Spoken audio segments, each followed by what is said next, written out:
as its own ever-evolving beast, and it's nothing if not iterative.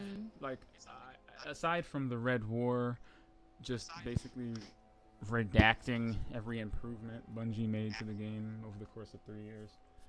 It's always been a game that's built upon its past substantially for its future. And after Forsaken, gave us a really interesting campaign, and then followed it up with the whole Dreaming City thing, it does make sense that they would end up turning the moon into like this hub for further stories and future in-game events as they occur around Eris, that they plug in so much into the moon. Not to say that it's like, oh, of course they did this, but the extent to which they did is what's really nice and what's really special about it, because it would have been really easy, hon. It would have been so easy to just scream, let's flip these assets, people, and not really do anything else with it. But they took the moon, they threw in a bunch of stuff from all over Destiny's lore, they added new areas, new secrets, timed events, creatures that only appear in certain spots at certain times, and this ongoing story that seems to be driving the events as they occur. Like, there's so much to do that I feel like, once again, it's it's that one step closer to asserting the original promise they made way back when. This ever-changing, ever-evolving world.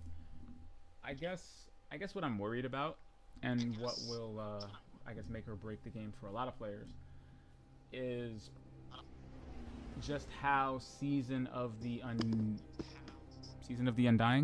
is just how Season of the Undying will see itself out, and how substantially, before the next season begins. Because we have that whole nebulous, there's going to be events that are only valid during a season. When the season's over, they're going to go away. Like, we don't really know what that looks like. So, I don't know, is Vex Offensive just going to vanish off the map? We're not going to be able to play it anymore? Is it going to be like Black Armory, where they just pretty much gut the entire quest line, activity, storyline surrounding it, and just leave it on the map as like an activity? Because I gotta say, I find it extraordinarily disheartening what they did to the Black Armory forges. I mean, I guess that's a logical conclusion, but I'm not the biggest fan of it. I really liked the forges being a part of the world, and partially because I personally took out the time to go to all of them and unlock them when it was the thing of the season. So for me, I was just like I physically ran to the forge myself just to see if you could do it. You can't do it anymore. You just pick it off the director. And I'm like, you kind of removed a layer of this game, because I think one of I Hate Everything's most valid complaints in his Destiny 2 video, and I can't wait until he does Shadowkeep. I know it's going to take him some time, but was that the backgrounds are beautiful, but they give you no reason to explore them or do anything, or interact with them in any way. Like, they're just basically really pretty movie sets. And I felt like, I felt like little things like the forges, the lost sectors, were ways to kind of tangibly expand the world, expand the landmass, give the areas depth as well as fidelity. And for the most part, I mean, Lost Sectors I really like. They've only gotten better with each expansion. Lost Sectors looked one way in the Red War. Then in Forsaken, they got even bigger and had more personality. And in Shadowkeep, good lord, they're like mini dungeons now. Yes. Yeah, like little things are. like that I think are great to slowly build on and make and gradually make better. But I do worry. What does it mean? I guess we'll find out, in a little over a month when the season ends, but I just hope it's not such a drastic reduction that it undermines, the journey we took to get there. I'd rather look back fondly on past activities, and not to my chagrin. It pains me here that you will never know what it was like to have to seek out these forges. Like the little tunnels and crevices and pathways that you had to go through just to get to them was so cool. It's like, wow, I had no idea this area was here the whole time. Yeah. Yeah, they were like, I mean, I still know where they are. And they're still in the places they are. You just can't start a forge activity from them anymore. But it's like, really? Like, you would immediately say, like, wow, was this here the whole time? And it's like, yeah, kind of was.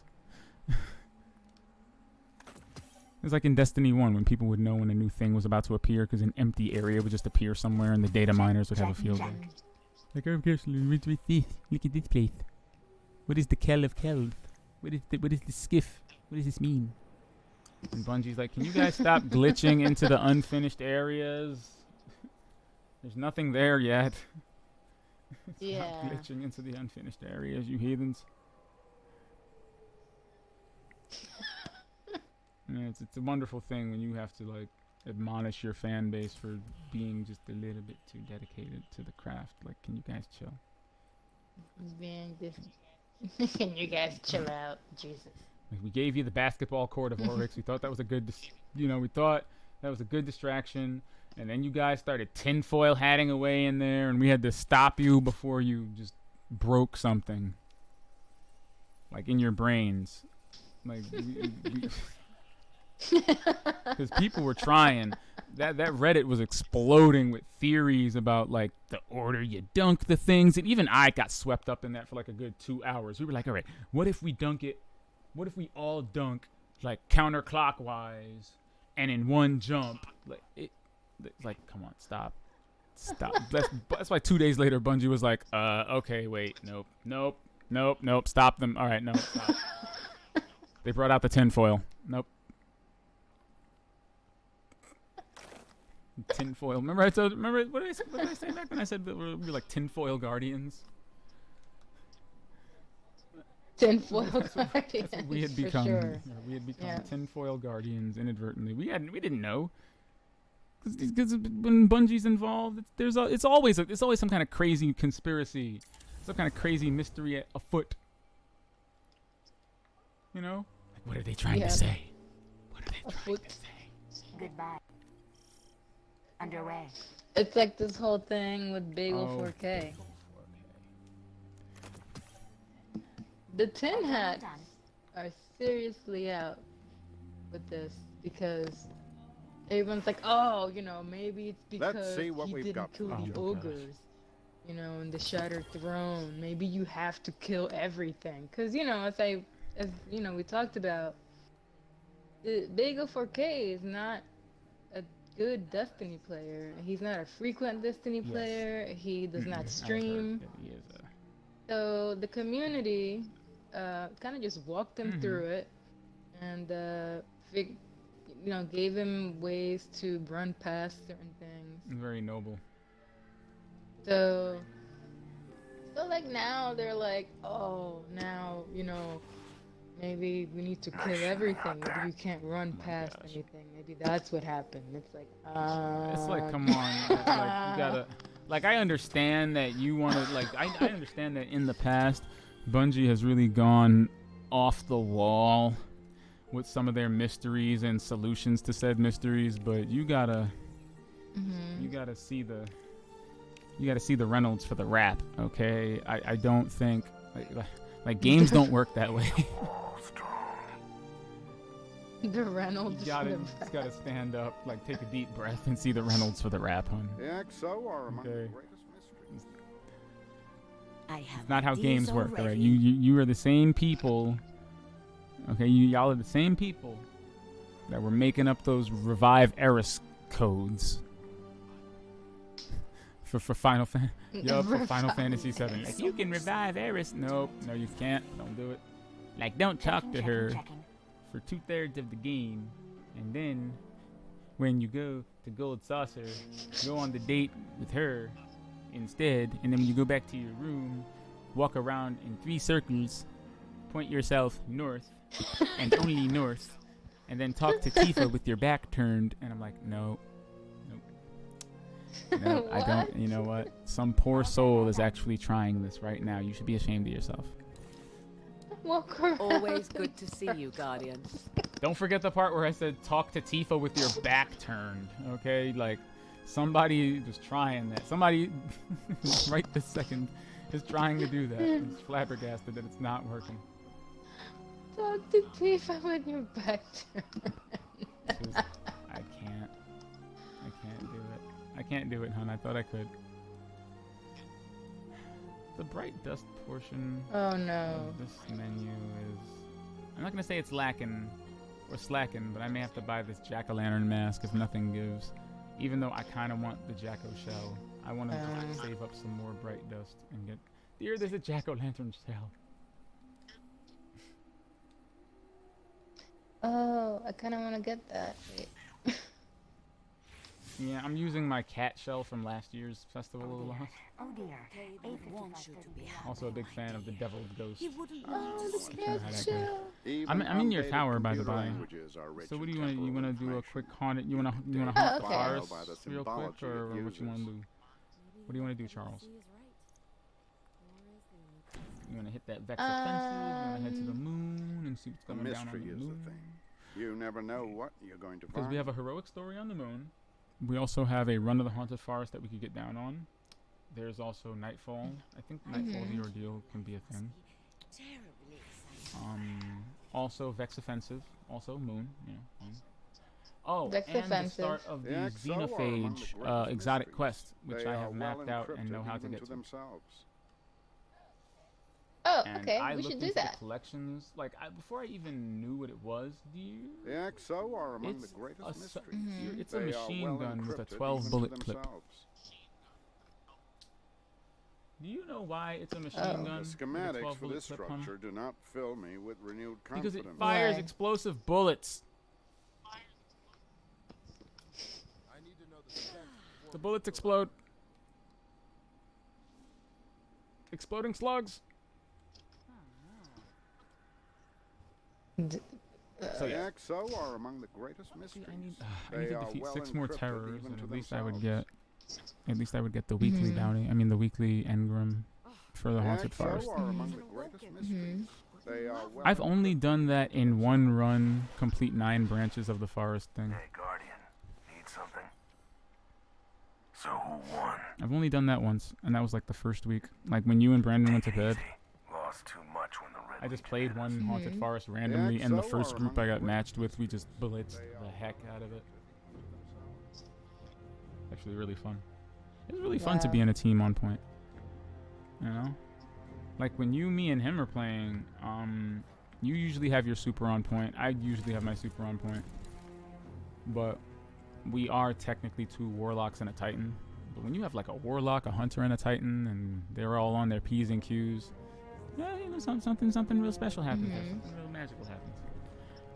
But I'm ready when you are. I'm carrying everything that I'm probably going to be carrying. Don't really have anything to level up, or I mean, I need an enhancement prism.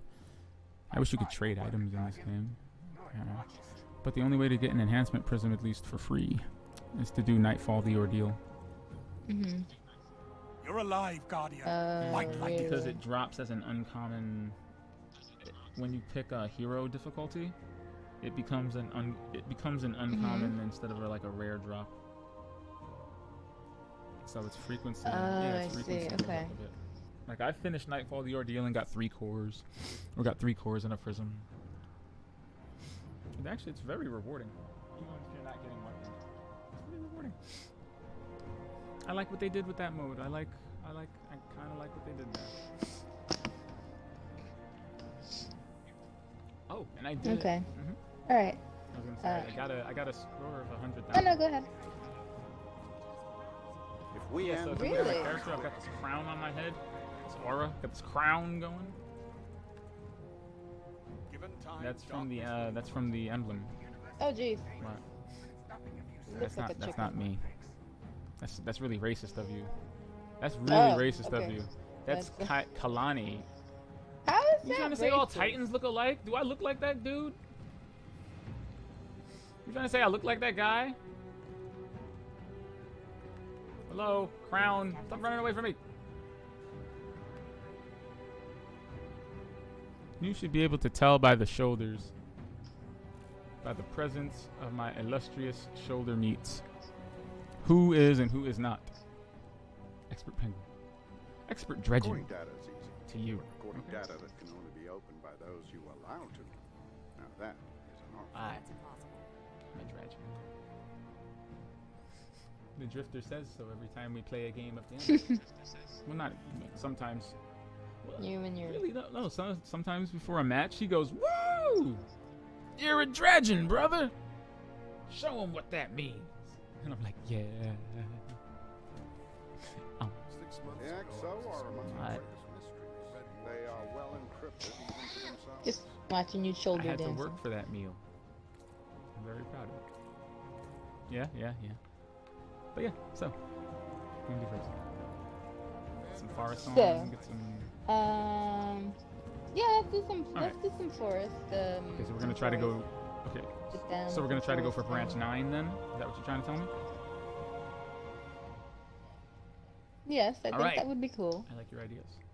I like your ideas, and I will subscribe to your newsletter. Let's do that. Has changed so much. In that case, Subscribe to my newsletter. I'm gonna bring Jotun. Yeah, gonna bring some Jotun. Yeah. Should I bring Jotun? Yeah. And some arrows. Recording data is easy, but recording data that can only be Yeah, I need to opened bring by some those arrows, you allow too. to. Let's That see. Look at her! Look at her, everybody! She's coming I'm around. going to- She's joining the bow side. What do you think of my new space? I thought I'm this day still would come decorating. until it did. Ooh. All right. What? And It's like a The XO are among the major greatest Destiny mysteries. storytelling. They are well encrypted even to Similar. themselves. Oh, really? Is it? Until it didn't.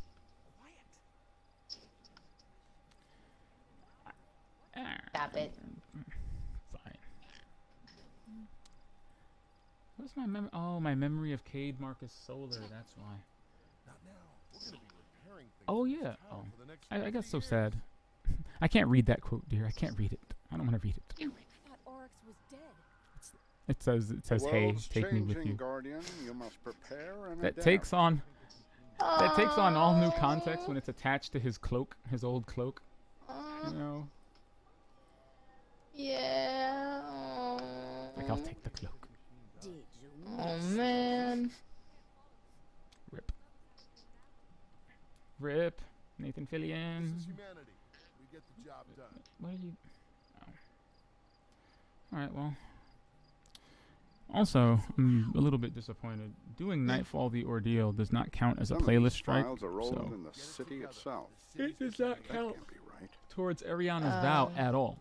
Doing the actual regular Vanguard strikes is what counts towards Ariana's vow. Yeah, I was sitting there Oh, playing really? Nightfall. I was like, why isn't it getting more powerful, derp? And Did yeah, you need that's fine. I'll get a team on it. All right, you need to put on a mask. Oh, oops, sorry. It's Sorry just about that. wonderful to be back. I missed you all so much. So Look good. at my dome. So good. The traveler has come. Ah, what happened here? Even undated computer languages. I have that one too. Huh? Oh, do you really? As you should. You're a Festival of the Lost Veteran. Yeah. Speaking of the traveler. Did you hear the scuttlebutt? The new scuttlebutt indicates that the new Ghostbusters movie will be called not Ghostbusters 3, but Ghostbusters Afterlife. Starring the original cast. Ghostbusters Starring Afterlife. the original cast. Oh, What's that left of them. sounds Fun. Which, I swear, the more I hear about this, I don't care if they're crediting Ivan Reitman, the more I'm hearing about this, the more I'm hearing Rocky's treatment, the one he wrote, because his script dabbles in just that. Yeah, one of the Ghostbusters, Really? I won't say who if you didn't read it, croaks out, and the movie takes on a sort of A and B plot where, you know, the remaining ones are, you know, on Earth and they're, you know, starting to train up a new crop and some new recruits. And the Ghostbuster who died is in the B plot, and he's in the afterlife, like navigating this weird world of like ghosts. Oh, that's cool. Yeah. Like, the more I hear about this, the more it sounds like what what he was trying to chuck around and chuck it at Bill. But yes, we are riding the Ghostbuster ship, and of course, I don't think Leslie Jones is very happy about it. She's feeling a bit erased. She's feeling like, oh, you want to give it back to the guys? It wasn't successful enough. And it's like, well, but it wasn't. It wasn't. Paul Feig did not go full Feig. He didn't go full Feig on this movie. Maybe if he had, written a script, not let y'all ad-lib for like 40 hours and then cut out what he felt were the best ones, maybe people would have liked your movie more. Y'all are funny in other things. It's just not. We're not saying that you're not funny or talented. We're just saying that your version of the Ghostbusters wasn't very good. Chris Hemsworth is good. Chris This is when we Hemsworth were is discovering funny. that Chris Hemsworth was funny. Because he apparently improv all of his lines as Kevin. Like, that explains a lot. But that was the beginning of the Chris Hemsworth was actually funny era. So. Yeah, he's like surprisingly funny. Sweet with the sour. And very game. Considering how self-important and seriously a lot of his roles, tend to take themselves. It's really funny that there's just this goofy, just weirdly irreverent guy underneath the mantle. And I love that he integrated a lot of that into, Thor. Yeah. So that just makes him gold. Really. Yeah, like. No, he's just. You gotta appreciate a Thor. Oh no! It's the stinking terror. Oh no.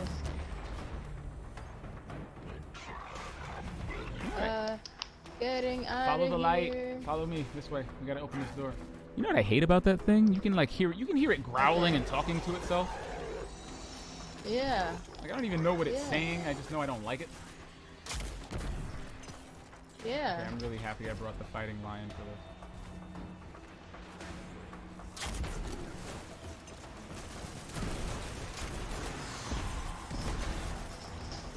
So yeah.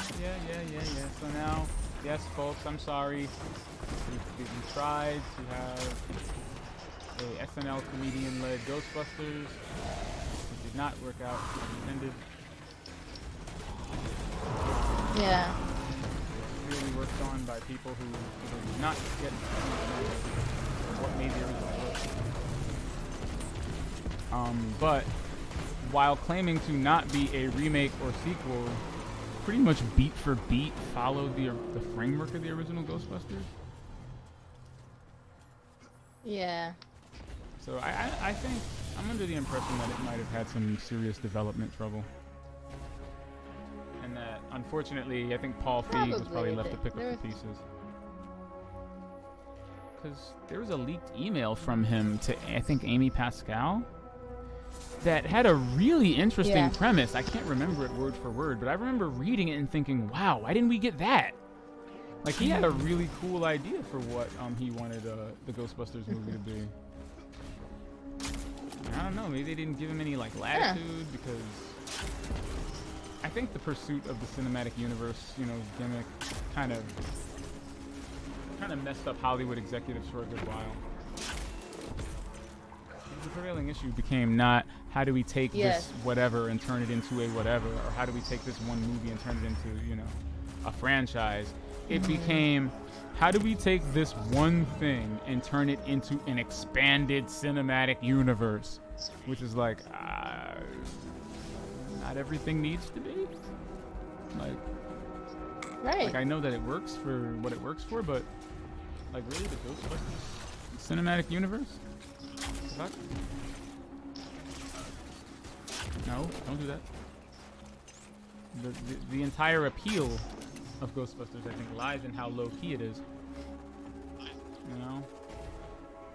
Yes. To say you have a planned universe of these films is just kind of weird. You know, I think part of the humor that surrounds the Ghostbusters and what they do is the fact that it actually worked out as a legitimate business, and when these 4 schlubby guys actually had to come correct. Oh no! Guardian down. The unyielding stench. I'm gonna hide in this tree. I fell. Oh, did you? Is that why it says revive near your name? No, no! Welcome back to the very beginning of the maze, Jessica. Don't respawn in the haunted forest. Oh. It puts you back at the beginning. Okay. I was right next to you. Why do you know what? Whenever you die, hun, I'm gonna need you to hit up or down on your D-pad so you can keep an eye on your teammates and what they're doing. And then when you are absolutely sure one of us isn't running near you, then you respawn. You just check out your teammates and what they be doing. Because now you're sitting here speed running the parts of the forest you already cleared out. There's nothing more boring.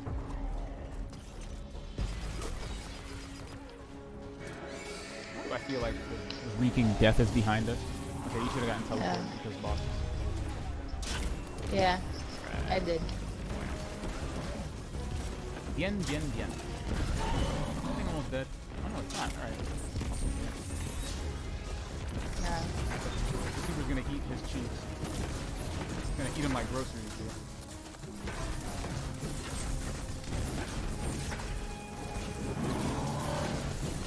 Like groceries. That's how it's supposed to be. Like groceries.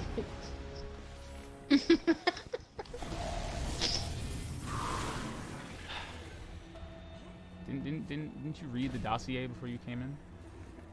About us eating these hive like groceries? No. See?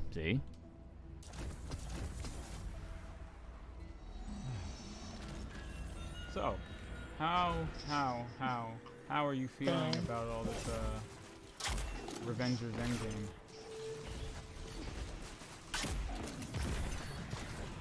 Revengers? Yeah, you know, I feel like we're always taking revenge on someone for having been taken to us, right? Always a big bad.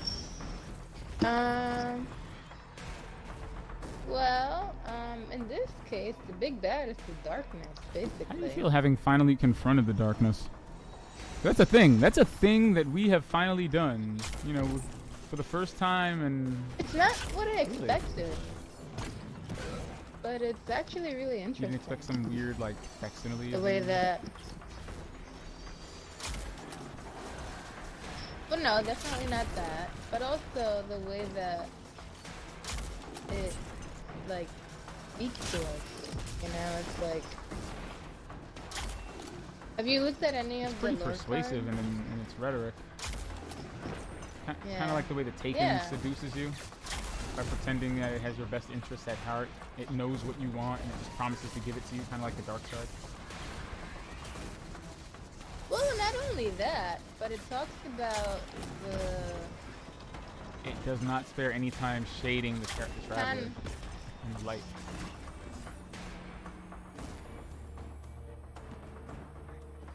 Right. No. Oops. I died. Did you hit up or down on your D-pad? Yeah. No, but alright. See, that's what I'm talking about. See, you know, you can move the camera around me. Oh, there you you can are. move the camera around me and look at where I'm going or look behind me. It's actually very useful if I have people behind me. Yeah, you can do that with anybody. But you were saying. I'm gonna pipe down for a second. Well, it's basically telling us the story of the beginning of the universe and how, you know, it had this kind of grand metaphor for how things were at this moment in time. Oh. No, they were these. Hold on. Be careful, because I think grounded is on. I think we're taking more damage in the air. Ooh, thank you. I'm gonna throw up a shield right now. Ooh. Figured we'd need them all again.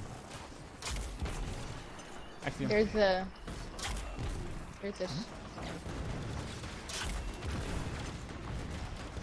Right, like there's the gardener and the winnower. I've heard those names before. Yeah, it's this lore card that dropped. It was really cool. What happened in it? Lore Master? So there's this metaphor where we're kind of meant to assume that the darkness is the winnower and the gardener is the light. Okay. And basically, they live by these rules. So I don't know if you remember. I don't know if you remember in Destiny 1 when we find this lore card that talks about the gardener. I think so. Like he would cut his hands on the flowers in the garden and. Yeah. Yeah, I remember that. Yeah. So I thought that was just a weird Vex metaphor, but it's actually Literal? a metaphor for the beginning. I mean, it's not really For the beginning literal. of the universe? Yeah. I'm getting all existential here though. So wait. Guardian the hell? down. Oops. I think I just killed myself with my own grenade.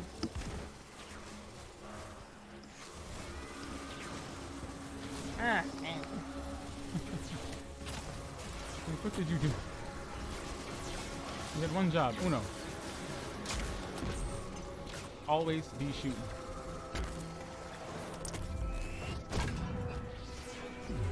Ah, look at it! It's got a bunch of arrows in its face.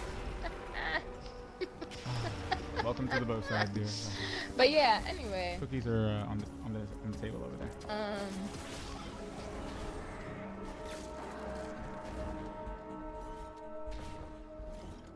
So the garden is kind of like a metaphor for all life in the universe.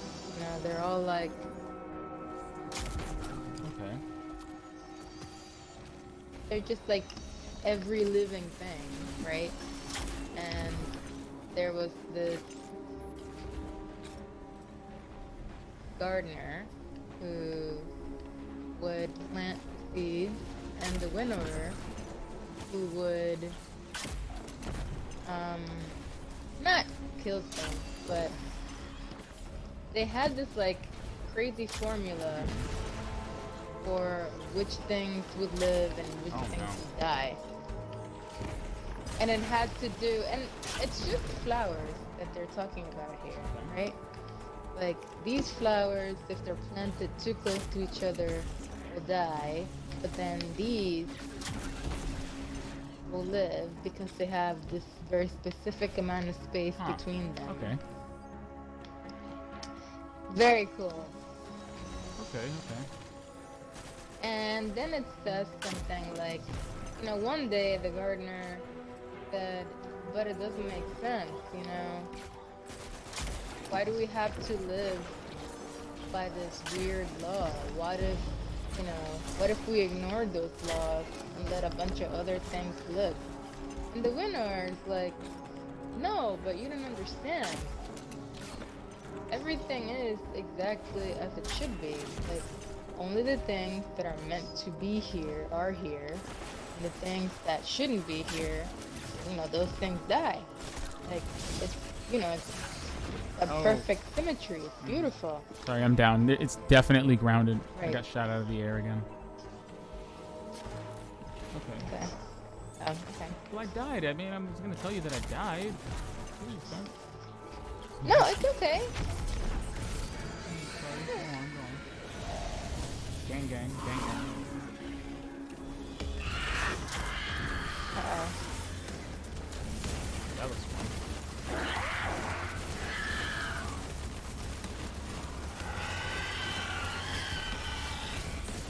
Wow. Voice box Crota? Jeez. Yeah. She's like a sore throat. She was shrieking. Oh, alright. Crabs.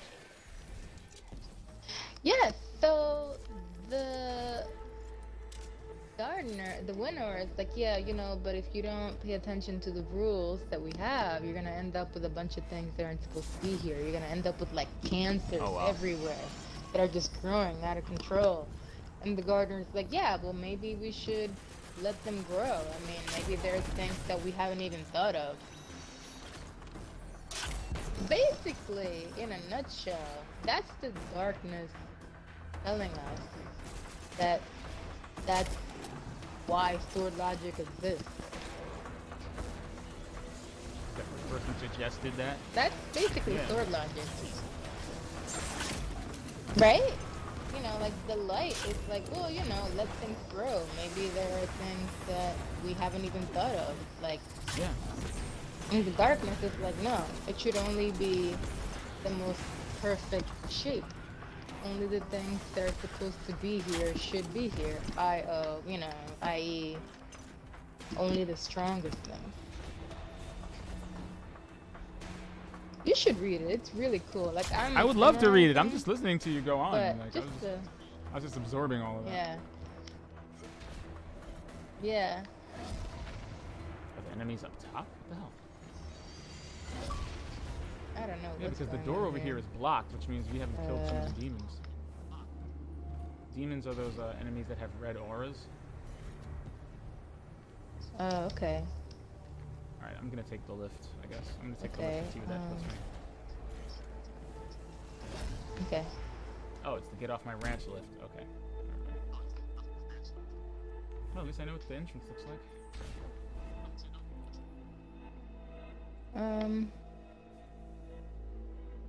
I don't get it.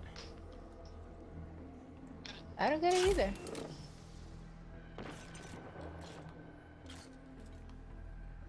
Alright, let's try this again. Oh, there it is. Okay, okay.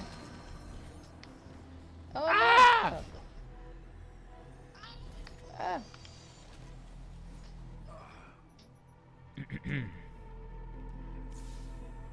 So I meant to do that.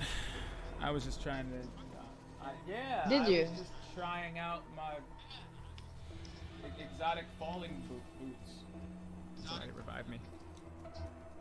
I don't want to run all the way back.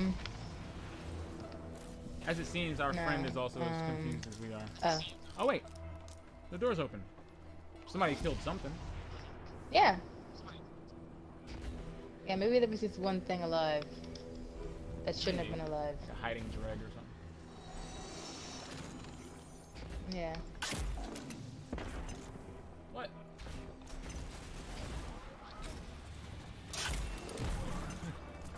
I really love this weapon for the Haunted Forest. It's so much fun.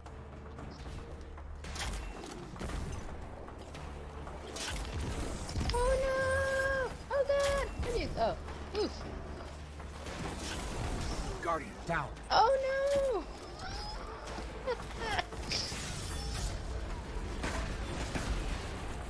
Woo! Woo! Oh man, I was like a hit away from dying. Thank you. I think melees are more powerful too. On top of everything else we've endured. I think melees are more powerful because they almost got me. Oh really? Okay. Yeah, it actually says it. It says...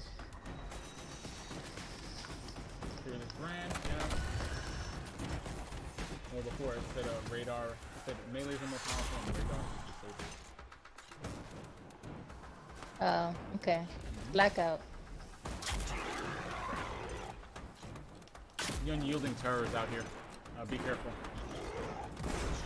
I say we try to take out the demons from back here because we don't have to go into the arena in order to hit the shank and everything. But the terror is out there if you're gonna run out there. Oh, okay. Oh, I see him. So you shooting at him, trying to tempt fate over there? You're trying to tempt our dark fate.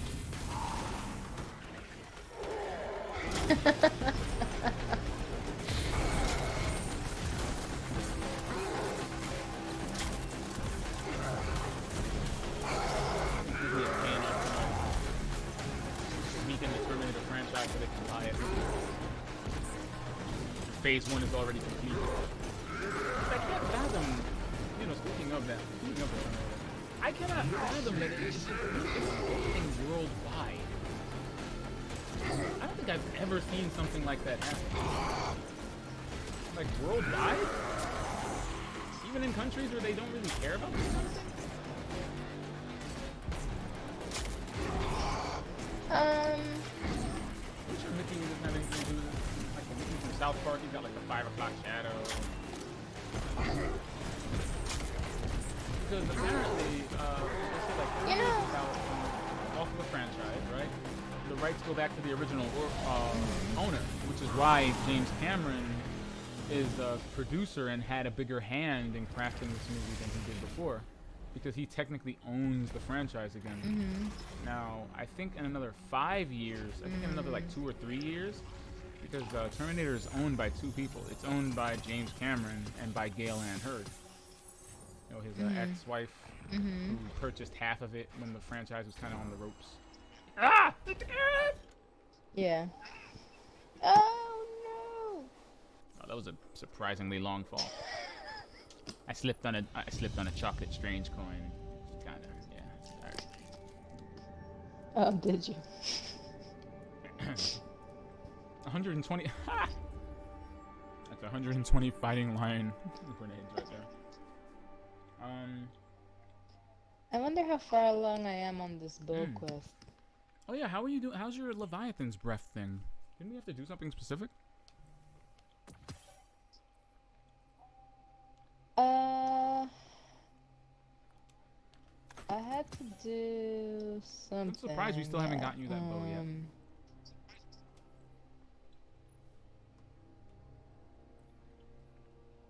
Wow. Oh my god. I killed 90 enemies. And I'm 9% through this masterwork. Damn. That means in order to masterwork the hard light, I have to kill 1,000 enemies with it. Oh my god, I'm only at 40%. What are you working on? I can't fucking... The make bows, not war, safe cracking Have thing. you been getting precision shots?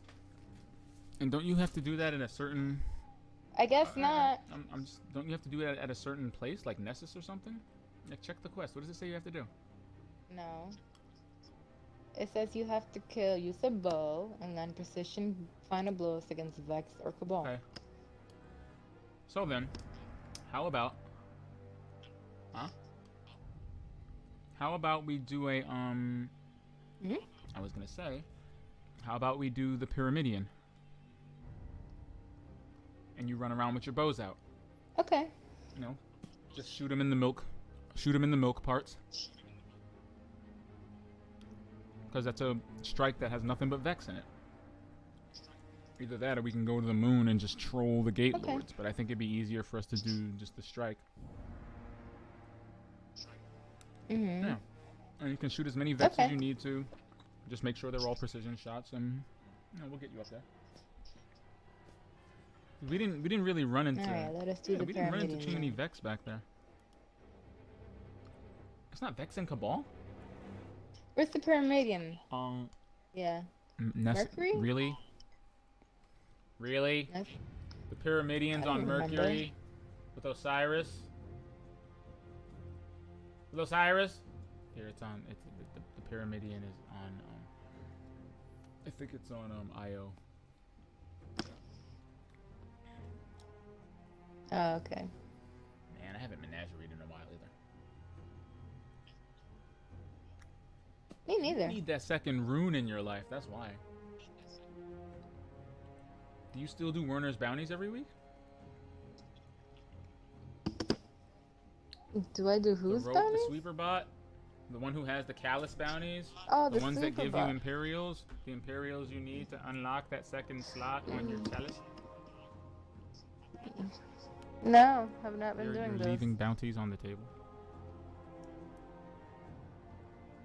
Well, Werner's... Aw, I guess so.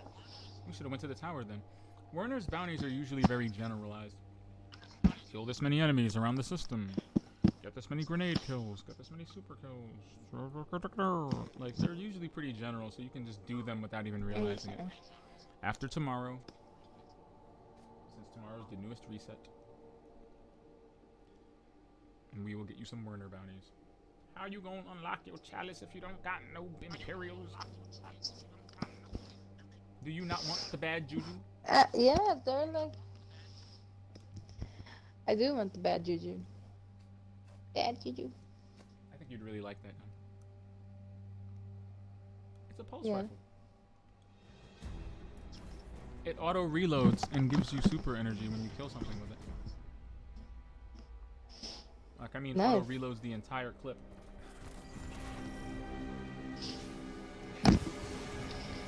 Why can't I dance? Why are my emails not working? Why are you both hitting me with your... Ashimir and Ikora Ray for briefing. Good luck. You seek Brachion, the Genesis mind. They're not It is following programmed Operation to transform Caliban, every speck of aka matter on this Operation moon Shoulders. into a machine. And be Alright, mindful. dear. Some Have Taken your were bows likely out. stranded in the Pyramidion when you destroyed that warp gate.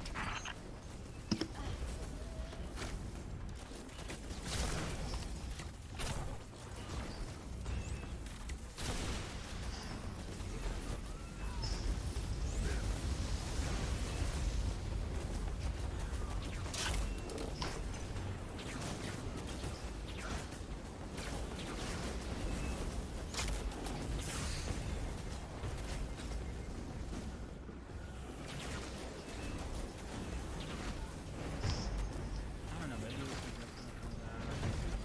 right now. They gotta be precision shots.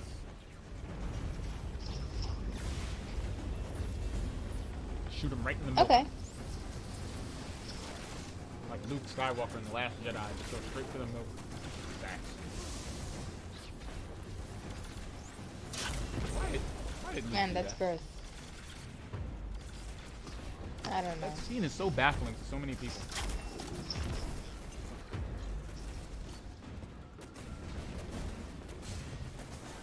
Speaking of, oh wow, last Guardian standing. All right, speaking of, you know, as we segue back Yeah. into, as we segue into yet another one of our topics. So, apparently, all signs are pointing to us entering the Bob Iger era of Star Wars. As a The Bob Iger Yes. era of Star Wars? yes, so I think it's no secret that Kathleen Kennedy's Star Wars run has been rather contentious, a little bit unfocused, a little bit agenda driven, a little bit marred by favoritism and Ikora, subverting of the we expectations, found a way in. so to speak. Keep us appraised of your progress, please. There's no way for us to know if Favoritism? you're busy Yes, I fighting think, or well, I if think you've because she and Ryan transcended this Johnson were reality. friends, there might be a reason It's why he got entirely away with a probable lot that the of what he Vex did. are simulating our interactions with you at this very moment. He Okay. got away with a lot. So, one thing, Bob Iger's last earnings call indicates great progress on The Mandalorian. He is personally overseeing the development and filming of said show, having been present for every episode of its production so far. Said earnings call Hey team, also there are mentioned Taken that here. the Team? Star Wars franchise will be That's taking fine. a break We're on the only movie side inside of of a things for a giant while. planet-transforming pyramid with interdimensional specters Okay, and good. reality-bending Focus over mainly on robots. the TV developed What could go properties, wrong? including The Mandalorian and the Obi-Wan prequel show. Having Oh, it's a show now? so Ewan McGregor is going to have an Obi-Wan show on Disney Plus and is no longer a standalone film. I actually really like that. Considering how The Mandalorian's been looking so far, I mean, it looks really good. And I love the idea of having like the episodes be directed in the style, almost in the style of the movies, by actual movie directors like Taika Waititi and Jon Favreau, and like they're gonna be directing the individual episodes. It sounds great. But The Taken and the Vex yeah. are alike in more ways two than things not. that were not Both mentioned races are designed was to serve Ryan a single Ryan higher power. Johnson's trilogy that he was supposed to have gotten. Mhm. Of course, as you know, D&D are out. As far as whatever Yeah, they were thank goodness. developing for Star Wars, D&D are out of the picture. So it just seems like they're really going to be leaning into, Disney Plus, TV show development. Guardian down. And Ryan Johnson was also suspiciously absent. Any plans for him doing anything was suspiciously absent from the call, which has led some of the more hopeful creatures in the fandom to believe that he has been put on ice as well. And that he might be single-handedly responsible for dividing the Star Wars fan base. And can we stop? Okay, can we ask the media to stop painting this narrative that when fans have legitimate criticism of something they like, something they love and have been patronizing for a decent portion of their lives, that any and all of the umbrage they take is toxic and inherently trollish?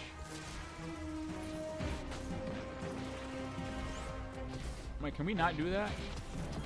Can we not paint them all as troll? Like, historically, has that ever worked? Has it ever worked when fans have legitimate concerns about stuff you're doing and the direction you're going in? Just the very fact that they disagree means that they're trolls and they're trolling you? Do we know what troll means? Why do we keep trying to take words like troll and incel and we keep trying to place them on the backs of fans who take umbrage with you treating, something they personally identify with as a cash cow? We have never witnessed the origins of the Vex. They are not born like humans. They are not created like exos.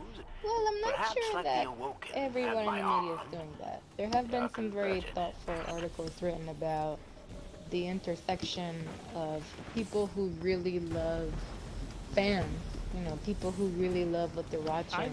Yeah, and people who actually are just, I don't know, expecting things that aren't supposed to be in it. Or, like, I kind of disagree because I feel like you have people on Twitter, right? Of course, hun, there are always going to be trolls, all right? I'm not saying that it's completely devoid of a trollish presence. But when you read the headlines to these articles and they always say, oh, the director is beset on by trolls and people that are bad fans. Like, what is a bad fan exactly? What is a bad fan exactly? So a bad fan is somebody that disagrees with something that you're obviously doing that's maybe out of character, maybe out of context, may not follow the continuity of what's already been established. They're a bad fan for pointing these things, like having any umbrage at all and claiming to be a fan as being a bad fan. And you're only a good fan if you go along with everything they say. I mean, pretty sure if anybody had listened to anybody,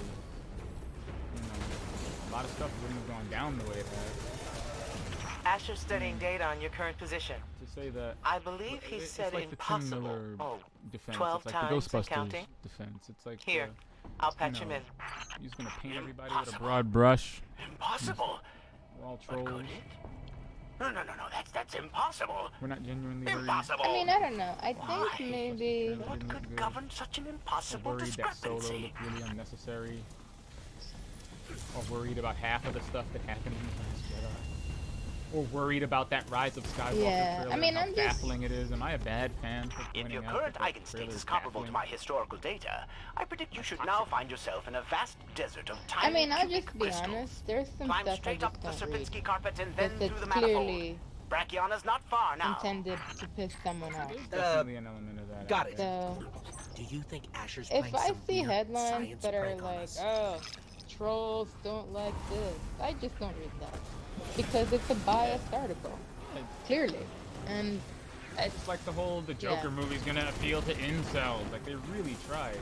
They tried so hard to push that whole Joker movie incels thing. Clearly people that don't understand the Streisand effect, because I think you guys might have helped push this movie to be the highest grossing R-rated movie of all time. And it's absolutely gonna hit $1 billion before this weekend is over. GG's? yeah, it probably No, I'm will. just like, I mean, it's a good movie. It's well deserved. But before it came out, it was all this, all this rage and incel baiting, and All this fear-mongering about violent incels. Like, what? Y'all need to stop. Trying to kneecap the movie before it even came out. All the articles, like the reviews on like CNN and Vice comparing him to Donald Trump. Is there any fruit that doesn't hang low? You remember the headline I sent you from the CNN review of the movie? Where the guy was just like, oh, he likened the moment where they carried him over to the cop car at the end, and he got up and started dancing to be like a pastiche of Trump winning the election, surrounded by his followers. And I'm just like, dude, this is a... Damn. That's definitely a way to look at it. I guess for a character who openly states that he's apolitical... According to my projections, you should now be and the approaching narrative the lake that of doesn't radiolarian paint fluid him where as I someone was set upon white supremacists. Nope, no lake, just an ominous pit. Alright, but if I'm gonna be a devil's advocate I'm here listening. for a second. I bet you could parse it out. He says he doesn't believe in Yeah, he doesn't. anything. But neither does Trump. Trump doesn't believe in anything. So it's just us Okay, and I don't a know how that's massive you Vex being... gate. I don't know how that's you being the devil's Vex gate advocate at the here. center of the lake. Or proving something about What him, but lake? Trump The believes lake in where himself. you will grind Brachion's horns into dust and crush its chassis beneath your boot. That lake. Right. So The does Joker isn't self-aggrandizing like that, though, is he? The Joker understands that what he says has a certain power. What he says? Does Trump not feel the same? I disagree.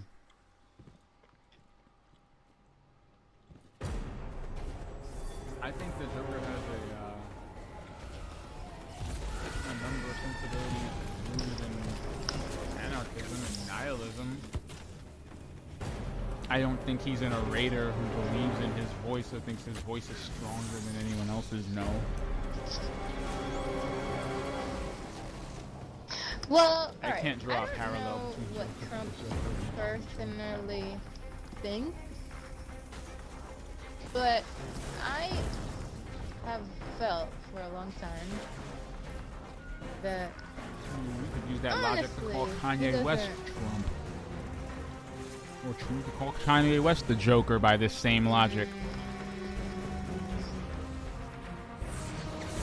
Here, Kanye West wants to run for president. I don't Everybody in think the that's crowd the laughed at him and with a straight ass face. He said, "What are you laughing at?" Like with the straightest face in the world. He was like, "What are you laughing at?" Like he was dead serious.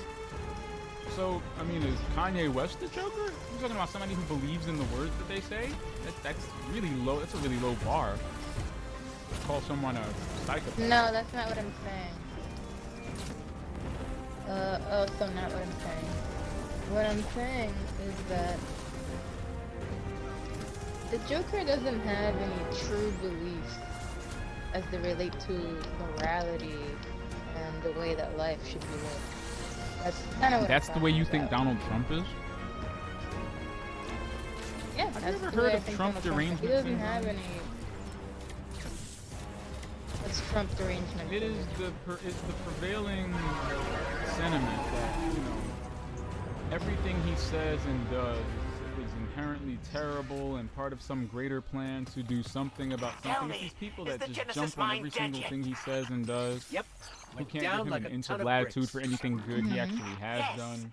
And I I've swear begged up your and revenge down since that I woke in everything the is part hospital of his without evil my agenda. arm. Just pounce on anything, you know, that has to do with him in it as a way to validate, you know, their bias. Interesting. Okay, Like there's Donald something Trump to shared that, a I think. meme. But Look at this meme. it's You know what I mean? Like I remember the meme of him beating down CNN and the WWE thing. Now you and I understand memes. yeah. We see it. It's pretty harmless. But then you see the article on CNN. Trump advocates beating up journalists. And it's like, really? Is that what you got from it? Okay, you don't understand memes. All right. It's like you put me in the uncomfortable position of having to defend this man because your derangement syndrome is flaring up so hard that that's what you saw. Well, I wouldn't call it derangement syndrome, okay? I would say that He's using the language of memes to get away with saying the same thing that a president didn't make that say. meme, one, and two, the point of the meme was not to beat up journalists. The point of the meme was him fighting back against outlets like CNN that continuously paint him in a negative light. Like the case in point, like that article. The article literally says that he shared the meme to advocate beating up journalists. That's not true. That's patently false. If you imagine him as someone who's fighting against quote-unquote fake news, and he has repeatedly declared this outlet to be fake news, the metaphor of the meme is that he's fighting against outlets that push fake news. It's not him beating up the individual journalists that work for CNN. That's a bridge that you have to build to get to that point. No, you're right. They don't understand the language of memes, and neither do most boomers. I mean, and who watches CNN? Boomers on the left watch CNN. Boomers across the entire spectrum. Let's not be naive and think you look at their organizations do have their affiliate lines. The party they're affiliated with pretty drawn in the sand. Like, you're not going to watch MSNBC for the latest conservative news. I mean, it'll be on there, but you're not going to get the perspective you want. I'll watch. No, but as far as CNN's concerned, I'm handing you off to Ashimir and Ikora they've admitted that good luck. They probably helped him the Genesis because mind. they would just show It is him programmed to transform every speck of matter on this moon into a machine. You know, so and be mindful. As far Some as Taken were likely CNN stranded in the pyramid when you destroyed that warp gate. They are all about ratings. Like any other outlet. Specifically with CNN. baiting and the raging and the rage baiting and yeah. I mean, every outlet's kind of like that now, which is why the integrity of news has been called into question for the past 4 or so years. So it's like, what is exactly newsworthy? You're just trying to farm clicks and outrage. What's the value in your journalism? Yeah. But to go back to the meme question for a second, I think that the fact that the president is using a meme that uses violence to make its point should be bad enough. I think that the hyperbole where, you know, it's inciting violence against journalists, maybe, I think you may have a point in that it's a bridge too far. Scripted violence like in a WWE wrestling match? Like if he was given the CNN logo a Stone Cold Stunner, do you think he's advocating that we give people the Stone Cold Stunner? You know, inherently, we're going to tweak the necks of CNN? No. Like, how seriously can you take that? No, but should the... So, I can what take can we it as expect what from it this is. place? I can take it as the president is taking a meme and illustrating. Again, he's not saying actually go beat up journalists. And I'm sure it was uphill both ways to the lake where you lost your arm. Right. He wasted my time with a vapid joke, but yes. How is he saying it? Paradoxically, he's using an image of violence to do I mean, okay, I hate that you say he was using, because he didn't create the thing, he just retweeted it. But okay, so why? Why retweet it if you don't have something to say about it? The man has historically shown himself to be self-aware and self-aggrandizing at the same time. It's why people follow him and don't necessarily take him seriously or agree with everything he says, but knows that what he says is genuine. Because he will just as soon make fun of himself as he will say something outrageous. This is how people get behind him and believe him. It's not necessarily that he's telling the truth all the time, or that what he's saying is always the right thing. It's that when people hear him, most of the time yes, he's lying. it's that when people hear what he's saying, they know it's coming from him. He shows self-awareness just as much as it is coming from him. I'm just saying, he shows self. Does he? He does actually. Have you ever heard him speak at his rallies? Okay. You see the thing he shared when he was like, "Don't worry, Iceland, I won't do this to you," and it's like a picture of a giant gold building. Now, I mean, he does that. He juggles this weird kind of self-awareness where he can make fun of himself, along with this, propensity for making outrageous claims. I thought I recognized the voice of Oh, I Cyrus. think self-awareness may be the wrong word. I see what you're saying. It's like Kanye West when he got his first, like when he got the Grammy, he went up on stage, right? And he went up on stage and said, yeah, you know, I know all of y'all were talking amongst yourselves, and I saw the headlines, you know, what's Kanye West gonna do? What crazy thing is he gonna do, or is he gonna say if he doesn't win? And then he says, I guess we'll never know. And then he pumps the Grammy into the air and walks off the stage. Now, it's like, that is absolutely self-awareness, because he's acknowledging his reputation for his ego, for his ability to do, for his propensity for doing and saying crazy shit, and then also flying in the face of it for comedic effect. It's like, you can either get mad that people are making fun of the fact that you do something, or you can lean into it and show that you have a sense of humor about it and that you're aware it's something you do. You're just not going to apologize for it. It's like, yeah, you know I do that. And I absolutely do. I'm not even mad that you said I did. That absolutely is self-awareness. Because somebody who's really, you know, it would take it as an insult, you know, the way we tend to. You know, this is why OK Boomer is getting vilified in workplaces right now. Yeah, really? Yeah. We're starting to talk about whether or not OK Boomer is supposed to be ageist hate speech. I have not spoken to my old fire questioning team whether or not we should use it in the workplace. And I'm just sitting here rolling my eyes like, And so we prove the resilience of camaraderie. I mean, you shouldn't use memes in the workplace in general. That's tell that to Google. Unless you know people. Your job is a meme hive. The raptor next to a Jeff Goldblum pillow. But I just don't. It's a meme. But that's Google. Like, Google has a very specific culture. By the workplace, I think you're referring to the traditional American office. I mean, that's a damn shame that you live in an internet world and can't parse memes. That's all you do. I hear you. I'm always of the belief that as long as it's not disrespectful or hurting someone or making fun of someone, you know, I feel like it should be okay. It's no different than the chain emails of yesteryear. My mother, when I was younger, I used to go to work with my mom, and my mom would show me something funny, and it was the same thing. They would send each other chain emails or little funny terms of phrase and things like that that would quote-unquote go viral in the office, and they'd all send it to each other, and they'd all be in on the joke. You know, memes are just a logical extension of that to me, at least in the workplace. They're just, you know, they're just memetics. They're pictures that, you know, represent a broad range of things. But, just to go back there, you have,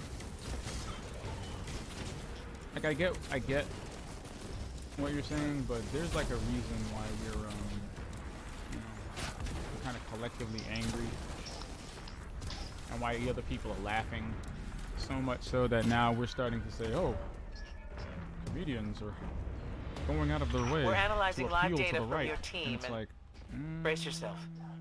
I believe our think general so. scribe is I don't think so. confounded. What I think so. what I think is that we have become so humorless and so outraged that the right leaning further into these comedians and into their right to say, you know, things for the sake of comedy, that we are inadvertently making it seem like these comedians are appealing to the right, when really they're just leaning into a comedian's right to do comedy harder in the wake of us trying to say, no, you can't do that, no, you shouldn't do that. No, Louis C.K. shouldn't have a career. No, Dave Chappelle shouldn't be saying these things. Data, And they're like, I predict maybe you should he now should, find yourself in a funny. vast desert of tiny You cubic inherently crystals. start to Climb straight unconsciously up the Sierpinski paint carpet and then through the comedy manifold. as now the Brachiona's domain not of far these now. because they're just supporting it in the face of us got not it. supporting it. Like the optics are what are making it seem that way. But to say that, oh, they're trying to be funny by appealing to the right, it's like, I don't know about that. I mean, are you trying to say that people on the right are funny? I don't think that's what's Funny happening at leftist all. comedians that are hilarious. And, I mean, you I mean, that's paint if not. you thought Dave Chappelle was right wing. I mean, he's Yeah. clearly not. That's the thing. Paint. Like, Think that he's right wing, or trying to appeal to the right. insane. It's crazy stuff.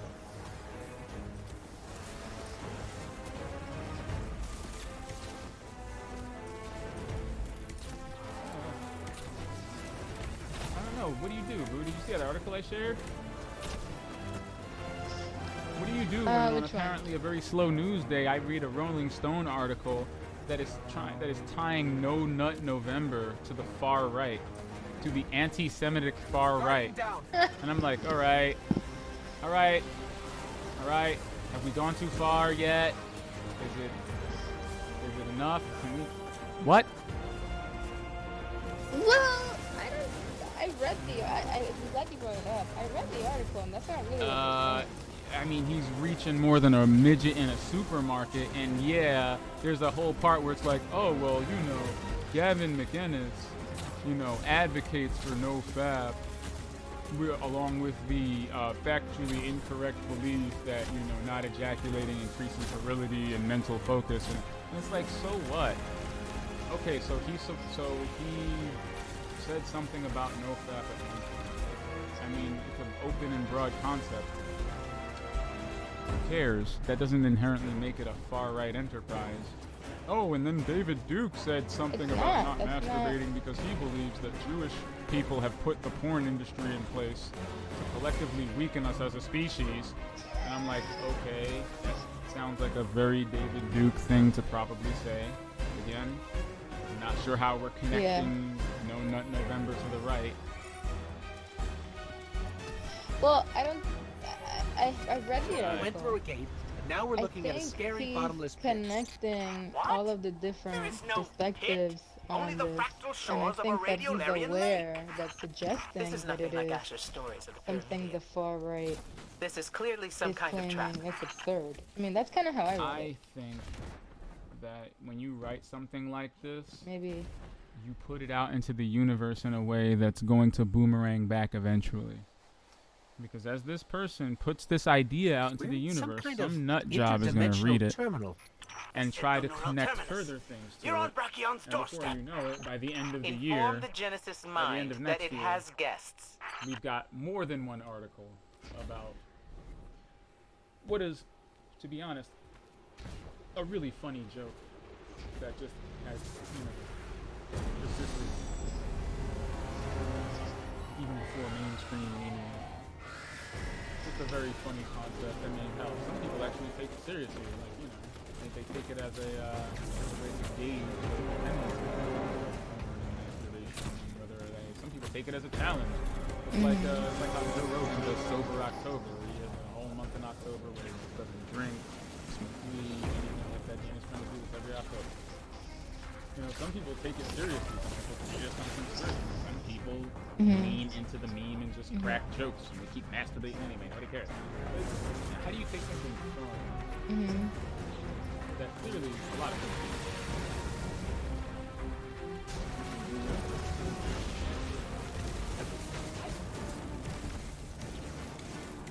Well, he's pointing things out that have happened. He's not making anything up. Oh, because someone used it to troll?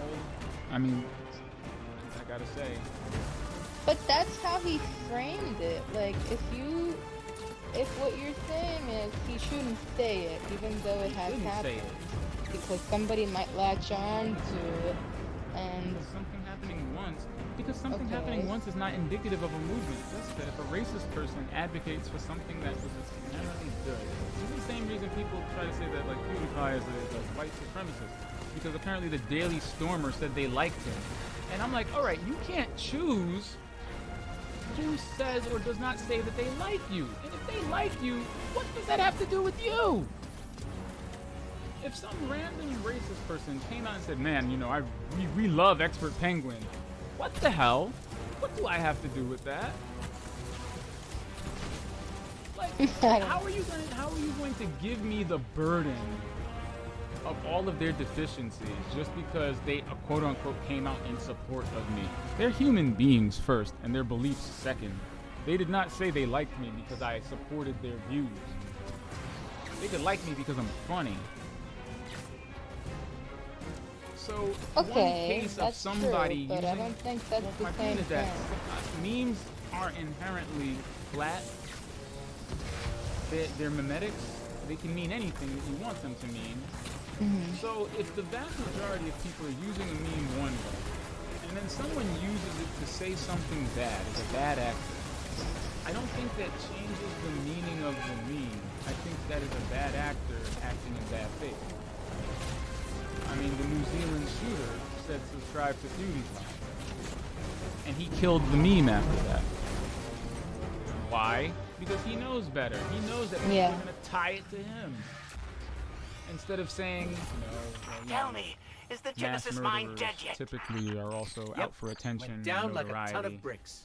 and will say and do anything. Yes, to I gain vowed said to attention revenge and since I woke in the notoriety. His hospital manifesto without was my full of arm. memes.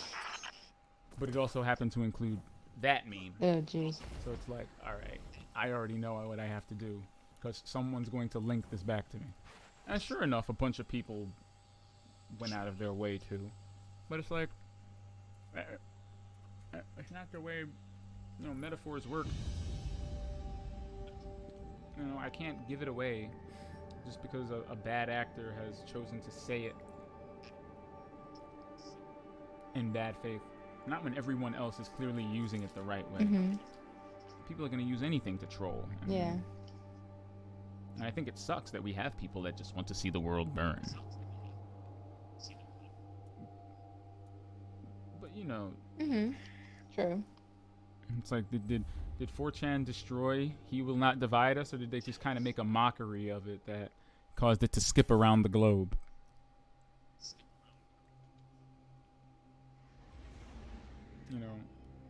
I mean, I see what you mean, but I think that just reading that article in particular, my takeaway wasn't, all these racists are now using, No Nut November to say whatever. What I've read was, here's a movement, and here are, of course, these people all the way out in a corner trying to do crazy stuff like they, will do and have always done. And here is this article telling me about it. Like, but why are you highlighting I didn't that think he was trying to make connections that weren't there. The headline of the article is stated one way. And why make that single connection at all? There is not, if he wanted to do a balanced piece on, say, the very concept of it, what it means, okay, and how people use it for inherent good, like people use it for good as much as it has the capacity to, say, be used by a bad actor. Why is the headline written the way it is? Why is the tone of the article written the way it is?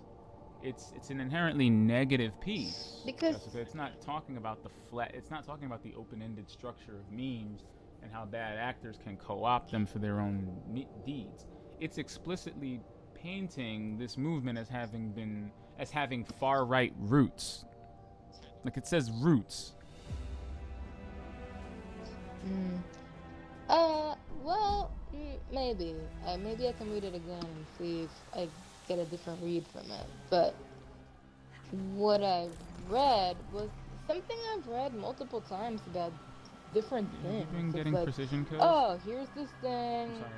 This is like The Taken and the Vex are alike in 53 more ways than not. The What? third time. Both races are designed to serve a single So you're just higher not hitting power. anything with precision kills, are you? It's, We've done the pyramid 3 times in a row. this is the third. We don't No, have to but what I'm keep doing saying this. is, how can I you mean, only we be don't up have to grind this 13% out. and you've done this strike 3 times? Are you getting precisions? This is the third time. Clearly, some, yeah. Okay, as someone who's done this quest, it sounds like you might have gotten 1 or 2 out of the 3 times we've done this strike. Because the progress on this strike is not that arduous. Dude, I got the Leviathan's breath in an afternoon. It does not take that long. Like, it didn't take me very long to get this low. Okay. And I'm not trying to say it like, oh, I'm better than you. No, what I'm saying is, like, if you're getting precision kills, you shouldn't only be 13% ahead. You should be way more. You should be at like 80 or 90 right now. Well, alright, maybe I'm not doing it right. Maybe I can use another bow. Hold on a second. I'm not trying to get on your case. I mean, only you know Oh, when you're let's getting see. kills. You know when you're getting them. The numbers turn yellow. taken, get shot in the head. Vex gets shot in the stomach. Mid-Torch gets shot in the chest, you know? Okay, well, I guess I'm not getting that many if you're saying that you did it in How an about we do Vex afternoon. Offensive? Let's see. Kill two birds with one stone. Let's see what Vex Offensive is like, and you can try and bow everything in the eyeball. Okay. It'll all be Vex. I just want to be Okay, productive sounds as good. well. I genuinely thought you'd be a little further along after having done this quest. Like, we did this 3 times. Yes. Yeah, so let's just head to the moon. Let's head to Sanctuary first, so you can stop by Eris and pick up some bounties. And then let's do the offensive. Sound good? Okay. Alright. Yep. So, as you were saying, before I had a mini crab freak out. Well, I was just saying, when I read it, I got the impression that it's like a bunch You've of never other told things me about your that fire I've read team, before, which is like, here's something that's happening. Oh, but by the way, here's also these people that are co-opting it to try and say this thing. Here's a whole...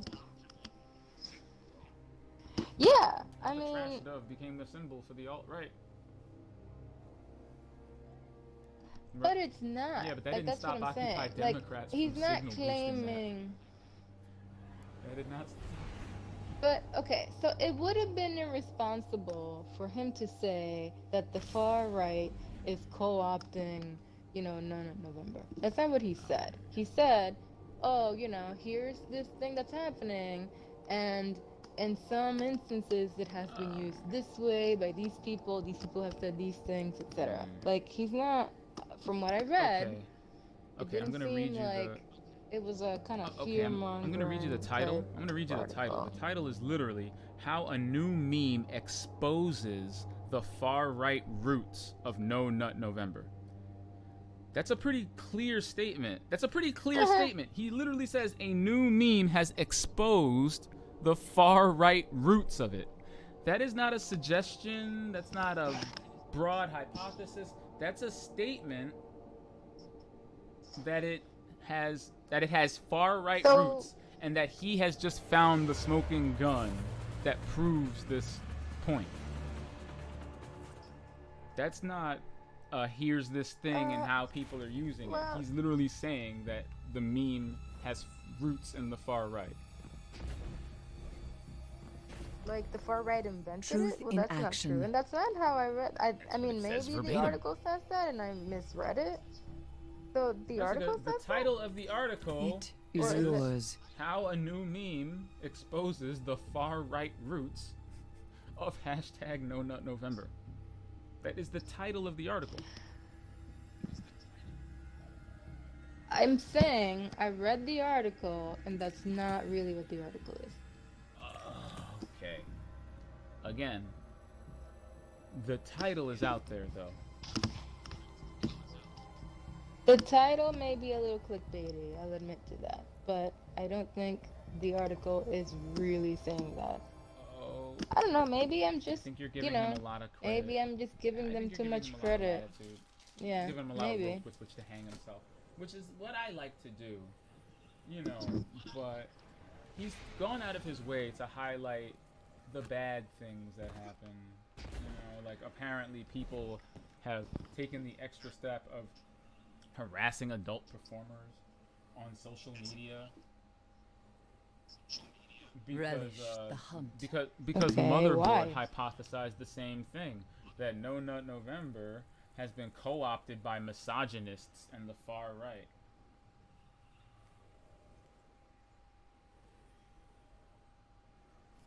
Ariana 3 was strongest and the leader of our band.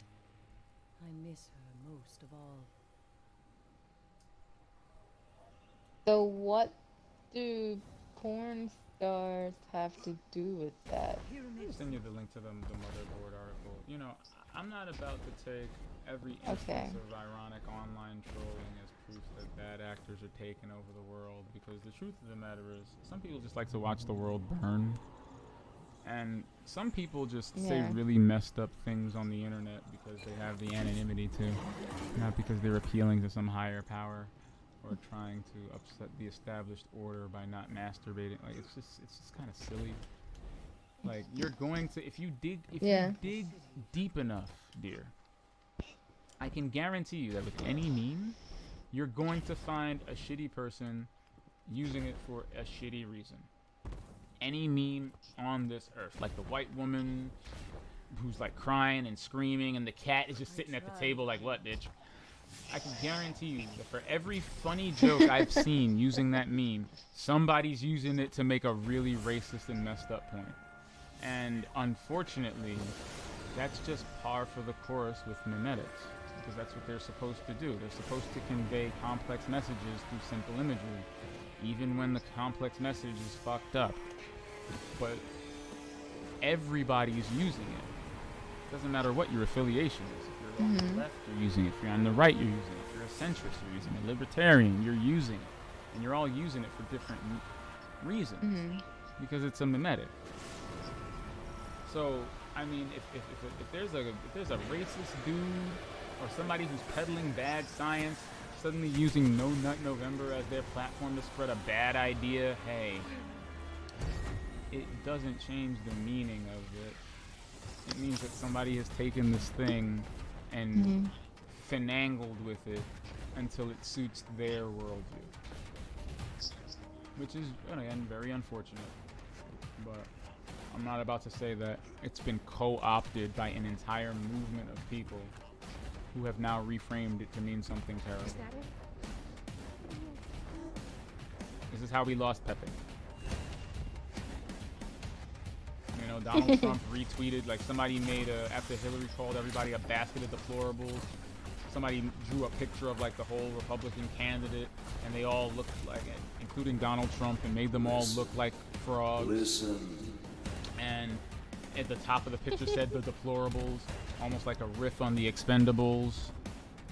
And Trump retweeted that, and that was part of the ammunition used to define him as a far-right symbol. And it's like, I don't think he's been co-opted. I think people have acknowledged how much you've been freaking out about this character, and as a way to troll you, they have drawn the entire Republican cabinet to look like him and labeled them the deplorables. This is clearly mocking you. It is not. They're clearly making fun of you and the things you get angry. So I'm like, yes, it seems like that's unfortunately the case. I don't want to give away NNN just because, you know, somebody's using it to push bad science. I mean, you know, people gonna people. You know, the only thing you can do really is fight bad ideas with good ones. But you don't you don't scorch the earth, you don't burn it all down. You just do what you've always traditionally done. You fight bad ideas with good ideas.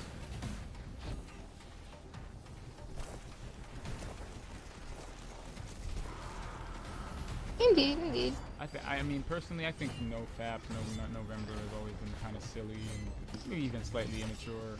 But I see the inherent good that people get out of it, which just shows me, hey, it's really down to what you do with your stance. But I think it's kind of irresponsible to validate these people on large platforms, or to validate that belief. Because you absolutely make it a thing. It's like YouTube engagement. I was telling my friend this the other day. It's like, oh, you know, these people, like some people think like, oh, you know, if I want to make, if I don't want this YouTube video to do well, I know what I'll do. I'll rally my friends, or I'll rally the troops. We'll all go to the video and mass downvote it, which will take it out of YouTube search results and out of the algorithm.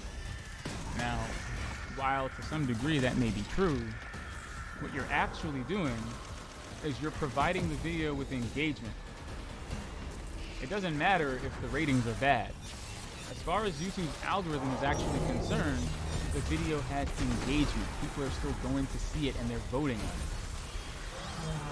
The real way to kill a YouTube video, nay, to kill a YouTube channel here, is not to mass downvote their videos. It's to not watch them at all.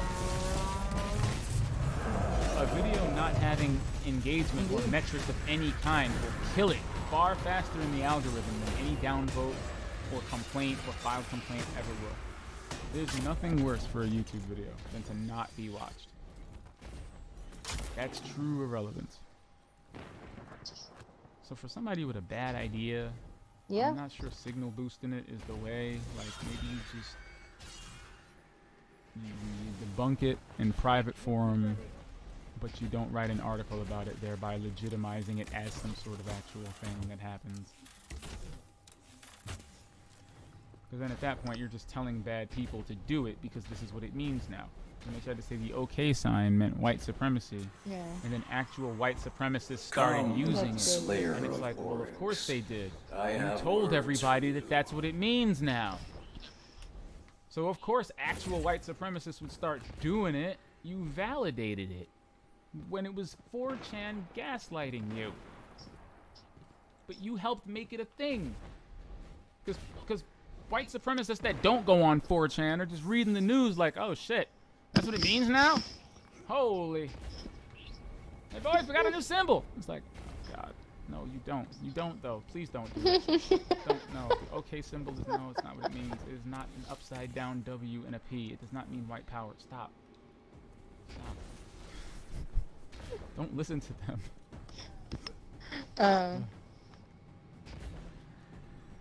The world is weird, dear. I'm ready. Alright, I'm ready when you are. I was honestly just running around waiting for you. Okay. Okay. So excited. So. Greetings, Pawn of the Queen. That's offensive. Pawn of the Queen? How dare you? Okay, so. Vex Offensive contains Overload Champions. Alright, I got the arrows on me. I got the Overload arrows on deck. What else? Contains Barrier champions. Alright. I got Ariana's Vow. We got some armor-piercing weapons. I got my armor-piercing rounds for my auto rifle. Okay. Equipped. Contains Overload. Thank heaven. So no Unstoppables? And praise no Jesus. Unstoppables. Praise Jesus. So this Barrier and Overload. Nice. Okay. You know how to deal with that, right, hon? Not really. Okay. Oh, just the Overload Well, mods? So, Overload mods will definitely deal with Overload champions because Overload rounds and arrows cause disruption, which kind of weakens their attack and defense and disorients them. So if you fill an enemy that's an Overload enemy with that kind of ammo, you'll kill them faster. Yeah. Barrier champions, that's armor-piercing rounds, so Ariana's Vow has that inherently. Or, I don't know what you picked on your artifact, but you can get those bullets in either like a submachine gun or an auto rifle or a hand cannon. Oh, I have let's see. I can use this anti-barrier. Yeah, like I have anti-barrier rounds in my Grey Tech Werewolf. Okay. And Overload rounds in my bow. So no, that's just more conducive to my playstyle because I like to have bows in my because I didn't bother making my hand cannons anti-barrier because I felt I had Ariana's Vow. Like, why do I need any other hand cannon to be armor piercing if I already have that? I mean, like auto rifles, auto piercing. That's a lot of bullets at once that are all armor piercing. It's like, oh, okay, yeah, sure. Oh. So yeah, all right. I will bring the bow. I will bring me some Overload arrows, some crab arrows, and my hand cannons are unstoppable. Even though I got to tell you, dear, that doesn't work at all. I swear. Really? Okay. So the only thing I've ever stopped an Overload ogre with was the Leviathan's Breath. And that's because that thing just kicks. Ooh. The Black Garden, the source of the Vex incursions on the moon. We can't shut down the Vex Gate network entirely, but we can thin out their forces, slow the assault. The Vex are warping troops onto the moon as fast as the network will allow. We're gonna We hack have to disrupt the process. Network. Let's do some damage, gather what intel we can, and get it back to Ikora. My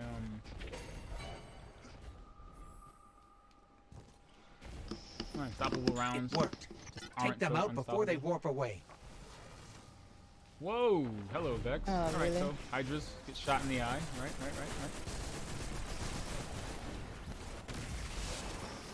Whoa! They just appeared right on my face. Oh, I thought you saw them.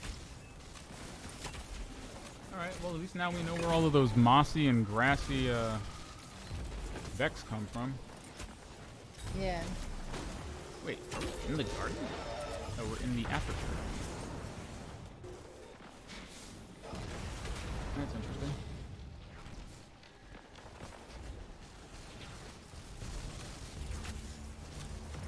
I'm loving everything about this. I just like the way it looks. Yeah, this is pretty cool.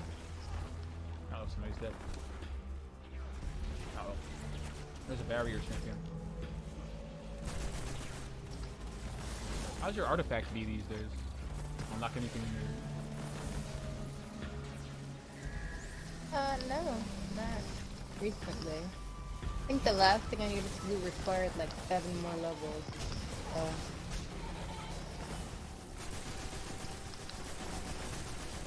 Whoa. Are you not entertained? Mm-hmm. Do you have overload arrows? No.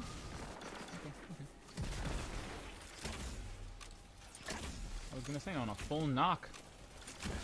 On a full knock beer, you can stagger one of those bad boys.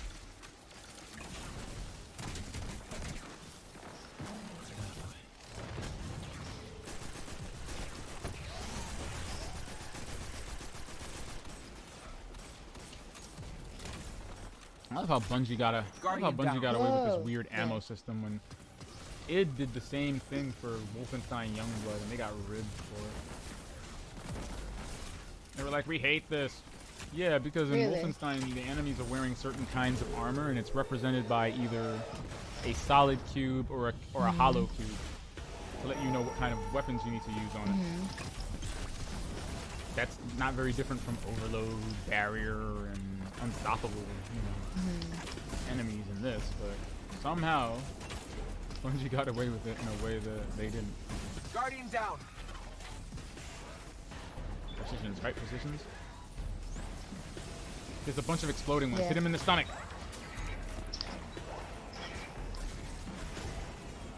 Yeah. God. Guardian down. Oh. I got you. Just kind of running out of ammo. I'm just gonna run away from this Minotaur. He's chasing me. Get away from her, you. Hey. The classics always work. Okay. Looks like my friend's backyard. Alright.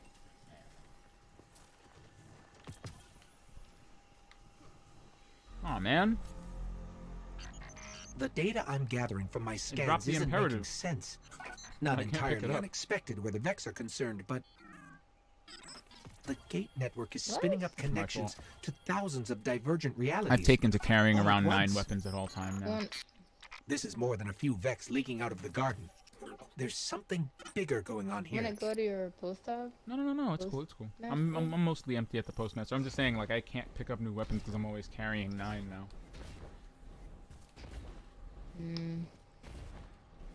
Sorry, dude. There's a... Yep, it's a really nice hand cannon. I like it a lot. Oh, what'd you get? Said the optatives are really nice hand cannon. I still haven't used that. Is I that like the it a energy lot. one? Is that the one that's void? Yeah. That's cool. It's very cool. I like it. Why do you keep hitting me with the joining allies? I'm with my allies. Oh, because that person ahead of us is just killing that. All right, buddy. All right. I can smell the sweat from here. Oh, wait, that's you! All right, Voodoo. All right, Voodoo Queen. Excuse us. I thought that was somebody else in the game. I didn't know that was you up here. Oh, you totally went ahead. Yeah, I was like, why does it say joining allies on my screen? Oh, it's because this person up here is fighting the. Wait, that's you. I feel like Batman in BVS. I just had a cascading series of revelations based on the knowledge of my enemy's mother's name. That's his mother's name!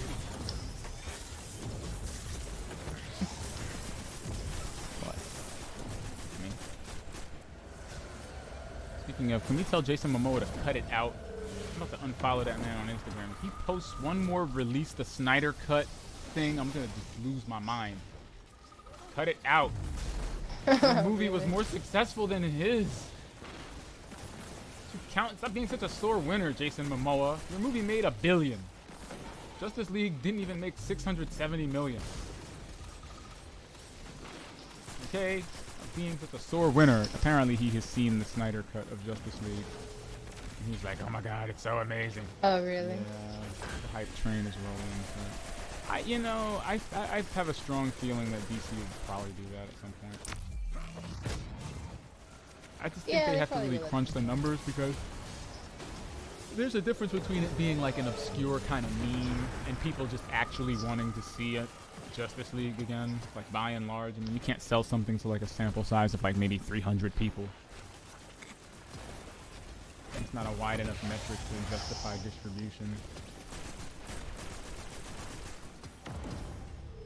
Yeah, you know, if they haven't released it at this point, it's because they feel like it might be more trouble than it's worth. Plus, they're probably trying to put that whole chapter. Yeah, that's what I mean. Like, I feel like it's very unlikely. Yeah, that you're gonna see the Snyder Cut. Like what I said in today's post. I was like, yeah, if this hologram shit goes too far, we're gonna end up saying, "Hey, man, Christopher Nolan just released the Heath cut of The Dark Knight Rises." You know, it's no secret that you know Heath Ledger's Joker was going to have some sort of large role in The Dark Knight Rises, especially when you know the uprising occurs and the rich get displaced. No doubt in my mind that Joker was co-opted and made a new place for himself. But you know, we focused on Bane because Christopher Nolan and his brother have to know how to pivot at the third in the final hours. What am I doing with this void cranium? I don't know.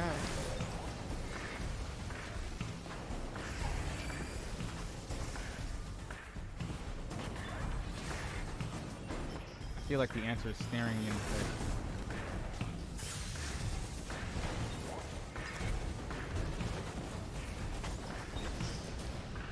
I'm trying my best not to die here.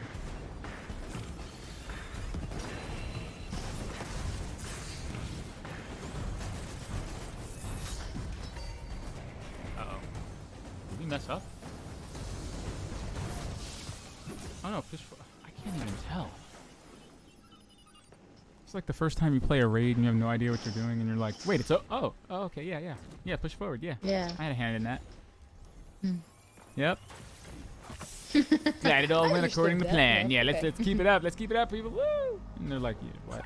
Every Vex we destroy in the garden is one less threat to deal with on the move. Okay, Boomer. But until we get to the bottom of these incursions, whatever you say, they'll just keep coming. Nightmares will be the least of our concerns if we can't Look at him, contain he's doing the Vex. an old people dance. No, I'm not. What do you mean? Crank That is not an old people dance. But yeah, it kind of is. What year did it come out again? 2001. My birthday's in 2001. Well, that's not my fault. It's not my fault you're literally as old as the song Kiss Me Through the Phone. Guardian. Jeez. Yeah, right. Man. It's crazy. It's crazy that it came out that long ago.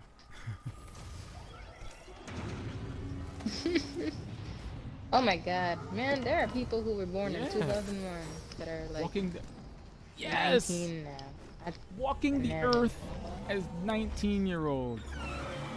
It's like, oh heavens, what are we gonna do with ourselves? Yeah, That's what do we do? Good night. Oh no. Okay, so I'm gonna try and take out these guys on the ground. I don't know if you have to capture these circles, but Protheon, the gatekeeper, is a thing. How do you deactivate that shield?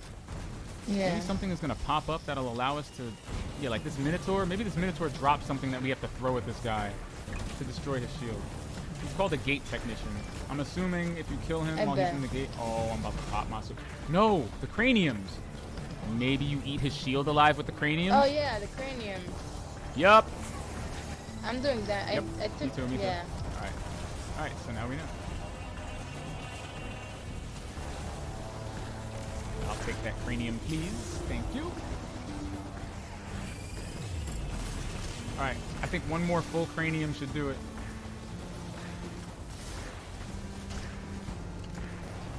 I'm gonna get this last technician who's sitting here in the corner just hanging.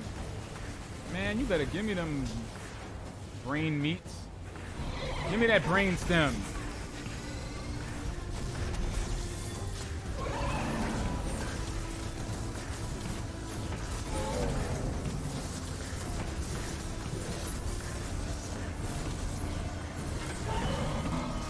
Oh man. DPS! Man. DPS! That was fun. Got really up close and got really personal with that one. Oh man. Alright, that was good. Wow, that was a very nice damage phase. Yeah. She said damage phase.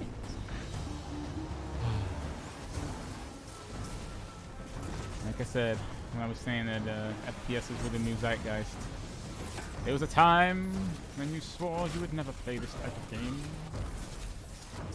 And now, here you are, calling out the damage phases. Shooting these green things in the eyeball. Love it. Love it. I mean, if you're not getting precisions out here, I don't blame you, but I gotta tell you, dear. Hydras are the easiest ones. They're just giant floating eyeballs. So if you see one, you should definitely tackle it. Oh, the gate technicians are out. Boy, stop.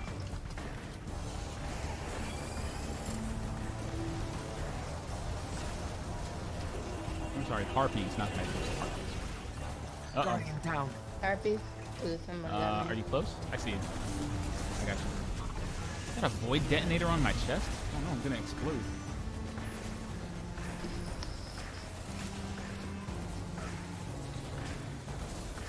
Yes! Alright, I hit him with the disruption grenade. I'm gonna knock a few arrows into him. No, Prospector, come to my aid.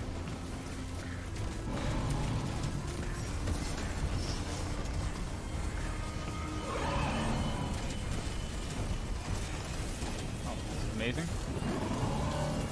Alright, team. Yeah. Oh. That was a really good tether, by the way. Very nice for everyone involved. Very Yeah, nice, that was nice. I rough you all. That was so good.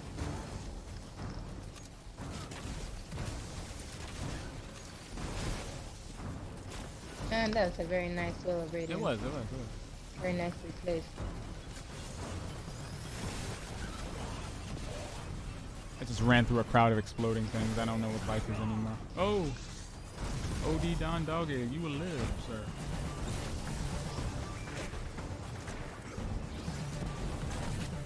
Give me that cranium stone. Where'd it go? Okay. What about this cranium?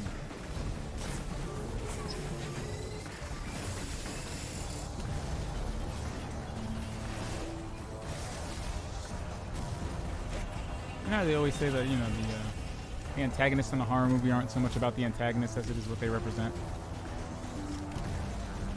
Mm-hmm. So, yeah. What do these Vex represent? Is this like the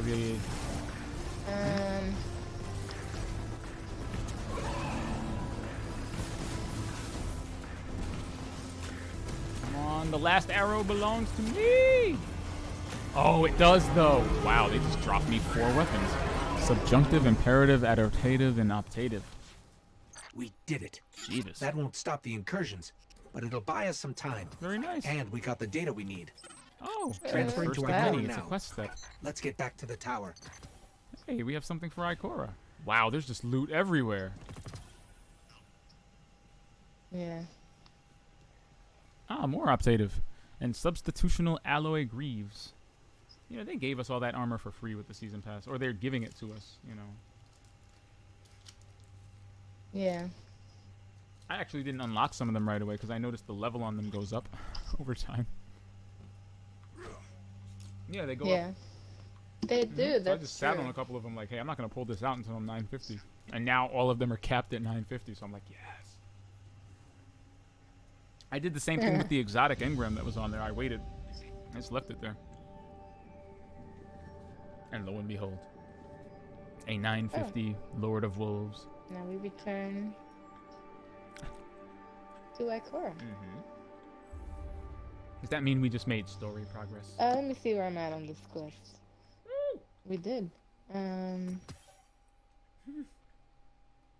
prospector got 1% towards that masterwork. Thanks, guys. Looks like the only thing the catalyst does is increase the blast radius. Oh no, it increases the blast radius and gives you more ammo.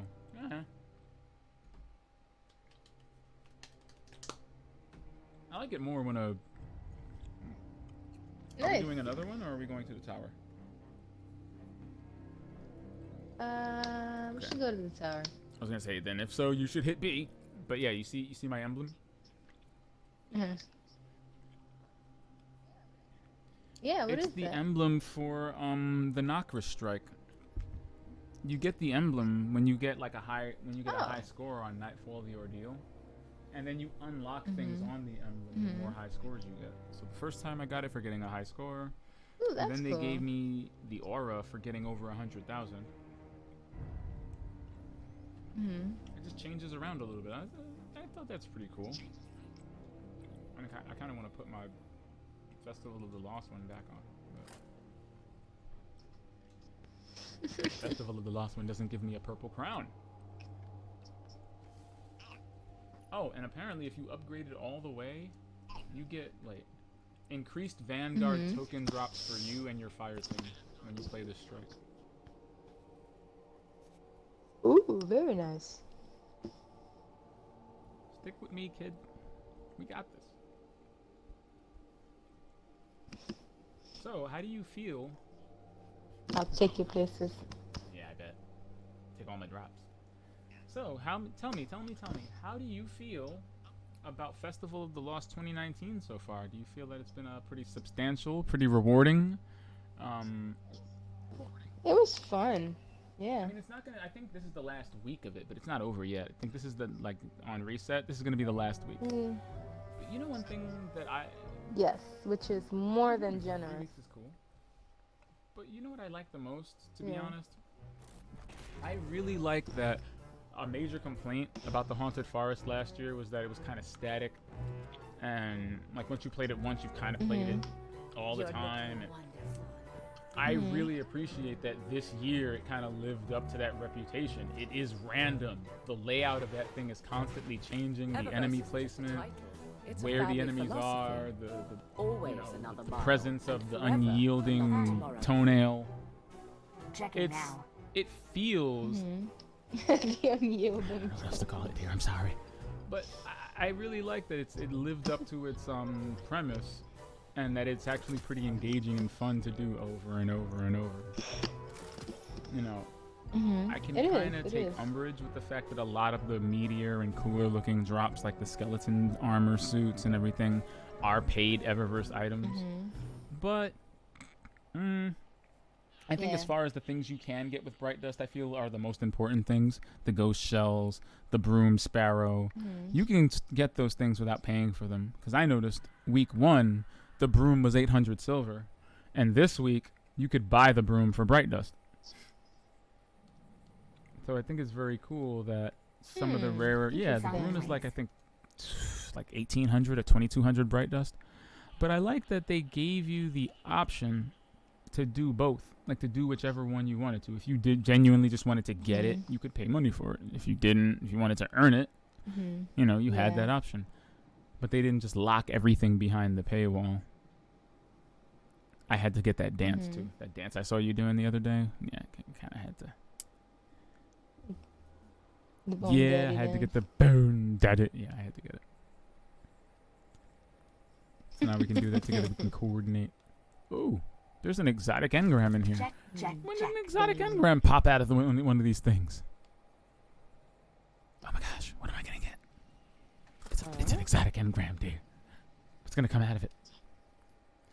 Well, it's gonna be some boots. I'm gonna get like the Ophidian aspect again. I was about to say that. It's gonna be. See, you spoke it into existence. You and your member berries. You and them berries. I tried it. Oh my god! Why'd you do this to me? All right.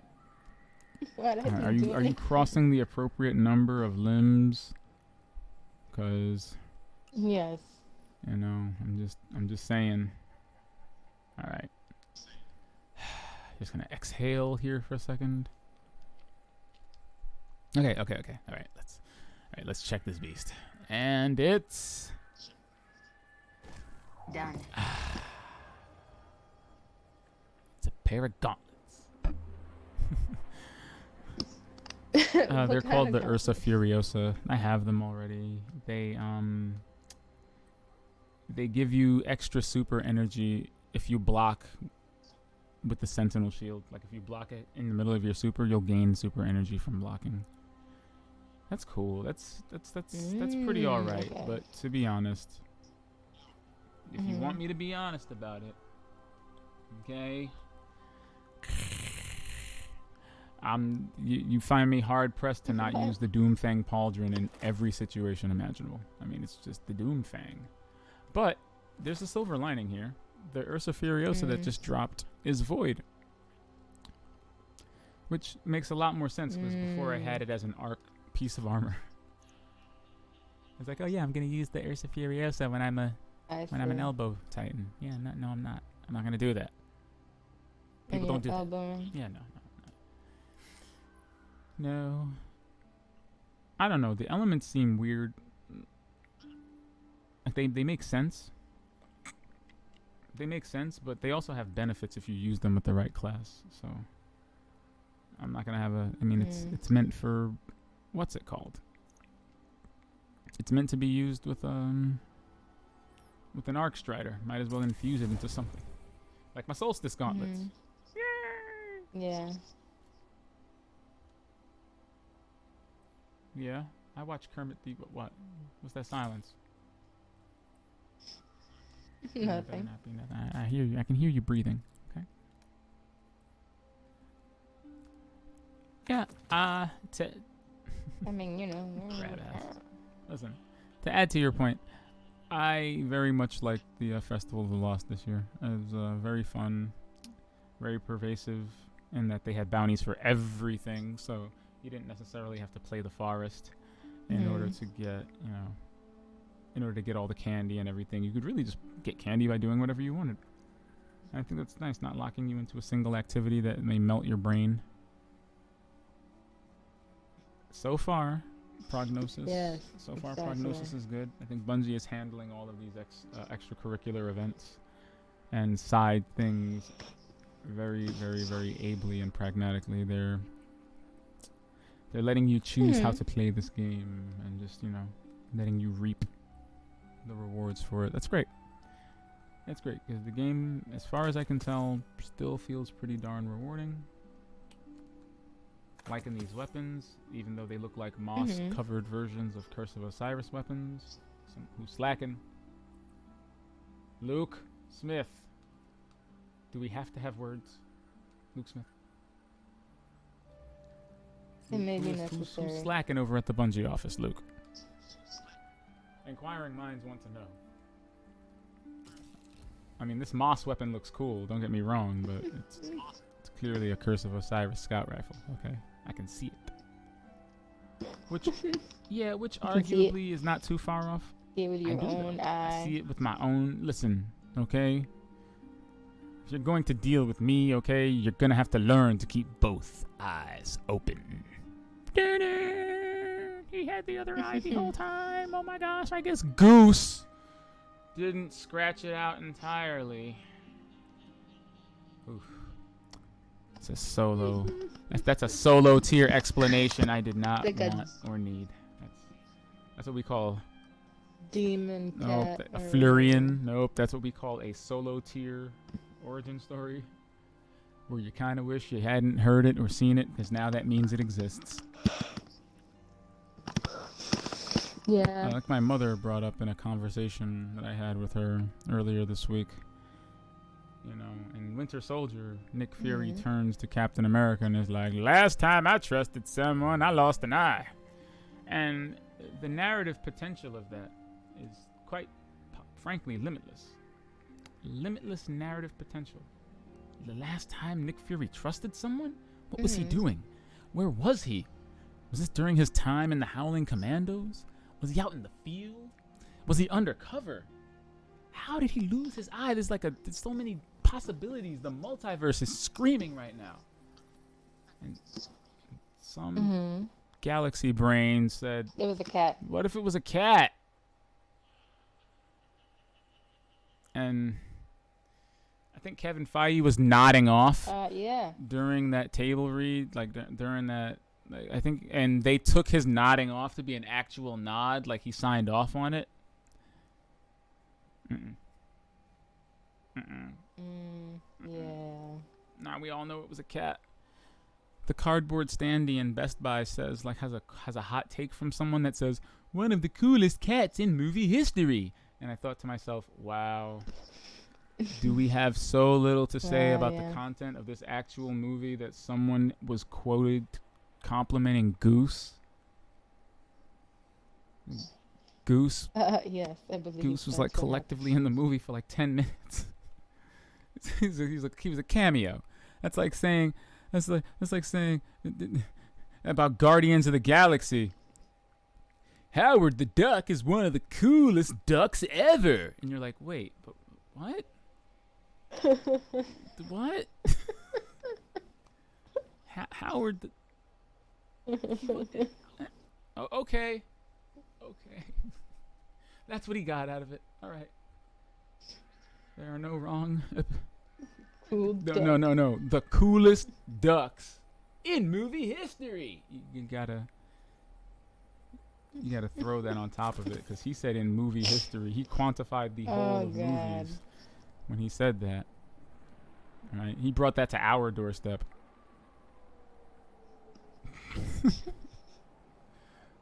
I can't either. It's too much. I have to change my head from the Traveler. Heavy hangs the head, okay, that wears the Traveler crown. You feel me? Your famous guardian. If I could help Later. Well, did you enjoy this rabble today? We didn't get to get down on that story mission, but then again, I don't think either of us anticipated that the Vex offensive would be that offensive. That was a lot to do. Anyway. It was. I wonder if you can get further than that. Well, I guess we'll see. Yeah, I don't know what happens. We'll see. If you want to start a little bit earlier on Wednesday and maybe have some pre-talk and chatter wall about a few things, I'm totally down. I don't know when you'll be arriving home, but I may be on just a bit earlier to put the Brandon on my back though. Okay, yeah, that sounds fun. Yeah. It does? All right. I'm glad you're so game. It makes me happy. I'm pleased that you are so game.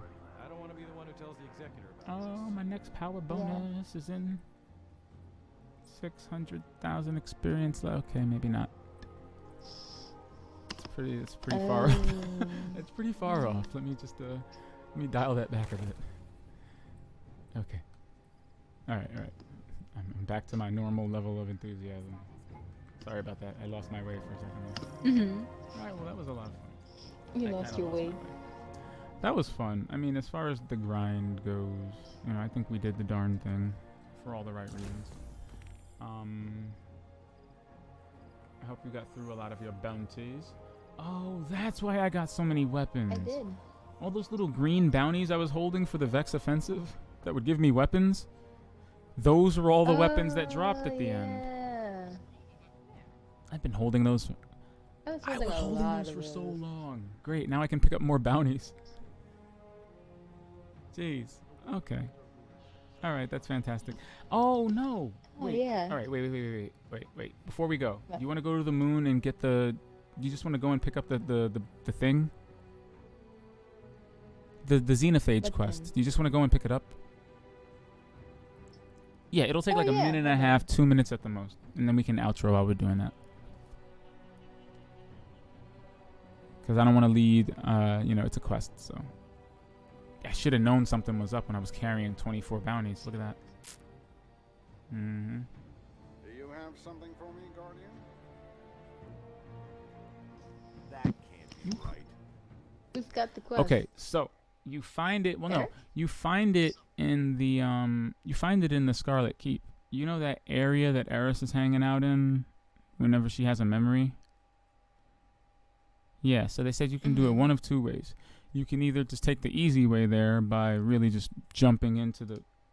You can take the easy way by just jumping into the portal and immediately going there.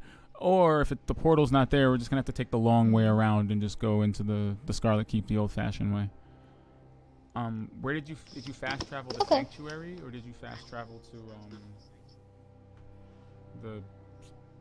Oh, okay. Sanctuary. All right, so from Sanctuary, we can just head up to... I can't even... I haven't been on the moon long enough to know the names of any of these things. What? What do I look like to you? A moon wizard?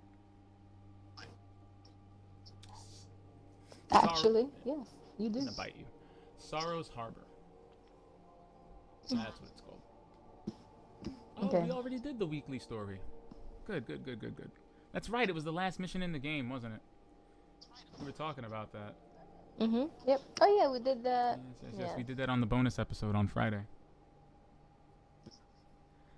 And we have Symphony of Death.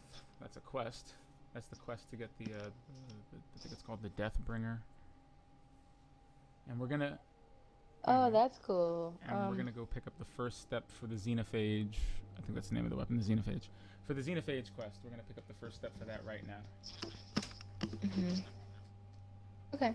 I love it when exotics have you know what? I like when any game has a clear path to the goal, and it's not entirely RNGs. I was gonna say something earlier about freedom before the stream started. I might be able to get that out now if you're down. All right, so we are headed to Sorrow's Harbor. I mean, TBH, we can just fast travel there if you want, but up to you. Oh, let's just fast travel. Let's do that. Okay, so, all right, so I was saying that Kojima made Metal Gear Solid 5, and it's probably one of the most free, open-ended, dare I say, greatest open-world games and environments I've ever had the pleasure of playing in. And it's because, for all of Kojima's faults in trying to make an action game, really solidify, I gotta say, hon, the Kojima Productions' first stab at making an open world game, kind of a rockin' success. Oh god, they're doing it's the ritual. The Altars of Sorrow. We can drive through it if you want. So, Metal Gear Solid 5 is an open world game, okay? And I don't mean open world game as in it's a large space that you can run through, and sometimes things happen in the large space, but it's really just a framework for us to set up the story. And no, hon. They made a dynamic, living, breathing world. I'm talking like the time, how it affects the time of day, weather, the people that roam these places in and out of it. There's flora, there's fauna, there's wildlife. There are literally dozens of ways to play this game, and no one way is right, no one way is wrong. You can do virtually whatever you want in this game. Remember those, like, the video or two I showed you, like Video Game Donkey playing it? and just the weird shit he was doing in it, like when he put up all the decoys and it confused the heck out of the guy, and he was like, "This man's mind has been broken in two." Like, it's a literal sandbox. You can they give you the tools to do whatever you want, and you can do it, and it's so free, to the point that, you know, I feel like Rockstar really needs to assert themselves, because I don't feel like, or call their games. Did you fall? You're falling, aren't you? I see you. I kind of. No, I you came made back. it. You made it. So I was saying, that they really have to reconsider, you know, calling these games. Wait a minute. Are we going the right way? I feel like we did. I feel like yeah. We're supposed to go the other way, because this side is the keep, but the other side, you know, we're going for that part that has that view of the moon. We're basically going for the pyramid. We're trying to go to the area with the pyramid in it. All right. So I was saying, that they, you know, they have to really reconsider calling their games open world games, because I feel like they're not so much open world games anymore as they are. What the hell? Anyway, they aren't so much open world games anymore as they feel like interactive stories with detailed open worlds as the backdrop. I mean that to say that there's not, like, it's not to say that the very act of playing the game does not feel open-ended and free, but I'm saying within the confines of the story that they tell, and within the confines of the story missions, there really isn't an open-ended way to do anything in these missions. You kind of have to do them exactly the way Rockstar wants you to. And if you deviate in any way, like even so far as maybe going a few meters off the road you're supposed to stay on, we'll just end the mission instantly. And I remember, it smacked me right in the head the very first time I played the game, because me, like everyone else, I kind of bought into the hype. Yeah, I really bought into the hype in the game, and, you know, part of that hype was, well, when you turn off the map, you get a compass, and you'll have to use a combination of the compass, the lay of the land, the map that came with the game, and realistically navigate your way across the landscape, because they had signs that would tell you you're going in the right direction or whatever, and I was really down with that. So the first thing I did as soon as the game started was I turned off the radar, and your character, Arthur, yes, right turn. All right, so your character, Arthur, is like talking to Dutch or whatever, and you're on the back of the carriage, and it was then that I realized that I had no idea where to go. But I saw everyone in the caravan was kind of leaning towards the left, so pyramid! So I went left. Right? Yeah. All right. The hell? This is still creepy. Anyway, in having gone left, I guess I went too far left, because then the screen went gray and the camera angle went crazy and it said I failed. And I was like, okay. Wow. And this repeated itself 2 to 3 times before I just got fed up and turned the map back on, because clearly I wasn't going the way the game wanted me to go, the exact way they wanted me to go. And I found that a lot of the missions in the game are like that. You may have an objective, but there's really only one way to go, one way to really tackle it. So is it really, can you really still call it an open world game? Can you really still, you know, can you really still openly advocate for the quote-unquote freedoms that you have when playing it, if, truth be told, you're not really all that free in how you can approach the game's various missions? And this is also this is in stark contrast to, wow, that's weird. Okay, we did take a wrong turn. Damn it. Okay. Let's go back to the spot. To the fast travel spot. This is in stark contrast to, say, even games they released 20 years ago. When you go back and look at Grand Theft Auto 3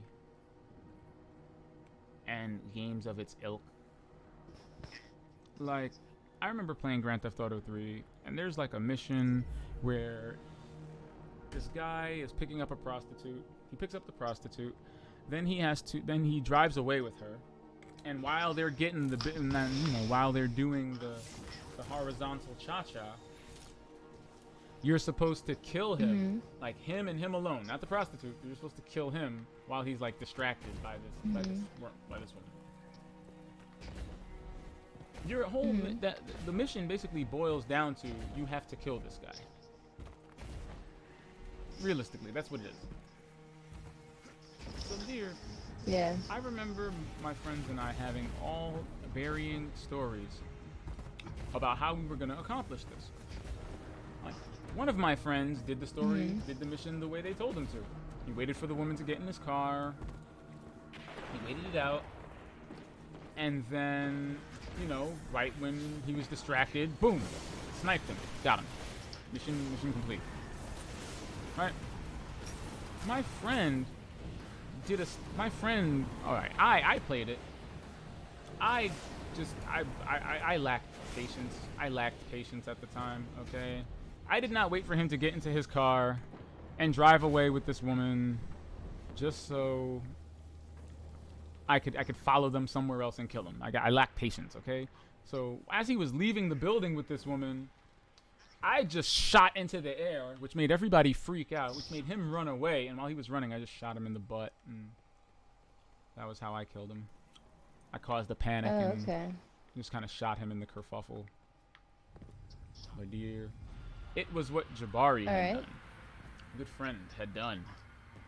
That blew the minds of everyone at our lunch table. Do you know what he did? He noticed that the car that guy gets into before the mission starts, like before you even pick the mission, see the cutscene, he noticed that car was parked outside of the strip club. So what he did was, before he activated the mission, he stole the car, drove it out to 8 Ball's garage and planted a bomb in it, and then drove it back to the spot where he found it. Lo and behold, he starts the mission. The guy, of course, runs out, you know, gets in his car and drives off. And as he was driving away, he hit the button and blew the car up. Oh, nice. Mission complete. You have one mission that had one objective and 3 people who bent and pulled and twisted the game to its logical ends in order to accomplish what the game told them to. The game didn't tell them how to do it. It didn't tell them they had to do it in a specific way. Your only mission was, hey, you gotta croak this guy. And it left it up to you. And that was Grand Theft Auto 3. But I don't think Rockstar's games have that freedom anymore. Metal Gear Solid 5 has that freedom. Oh my god, it's all over it.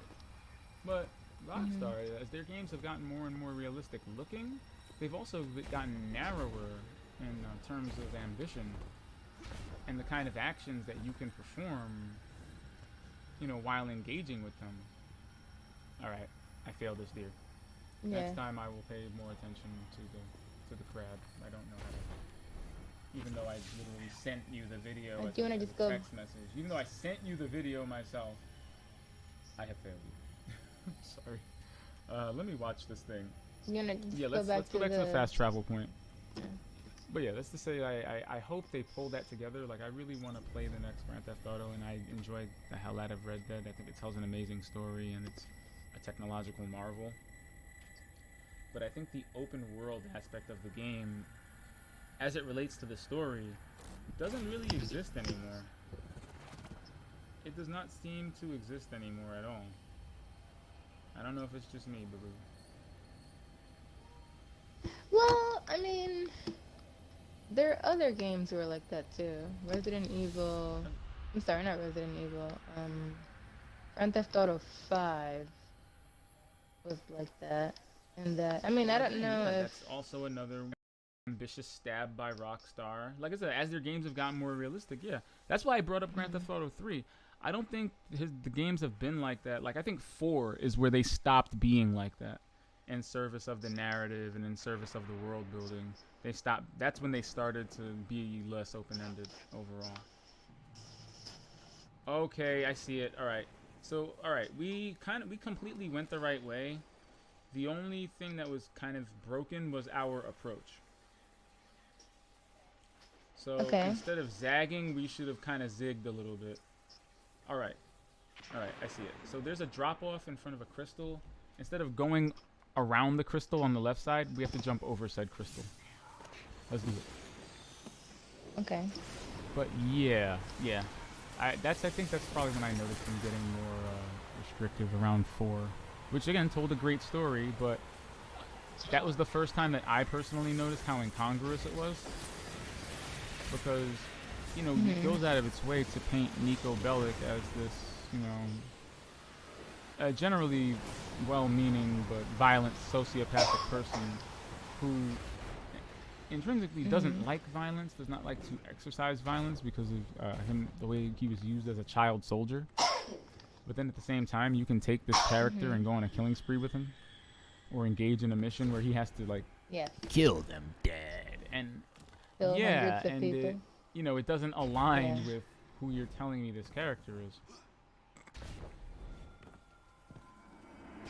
And then, you know, after that, you get so here. Okay, see, this is where we zigged where we should have zagged. So instead of going straight down here, we go this way. Ah! We made it.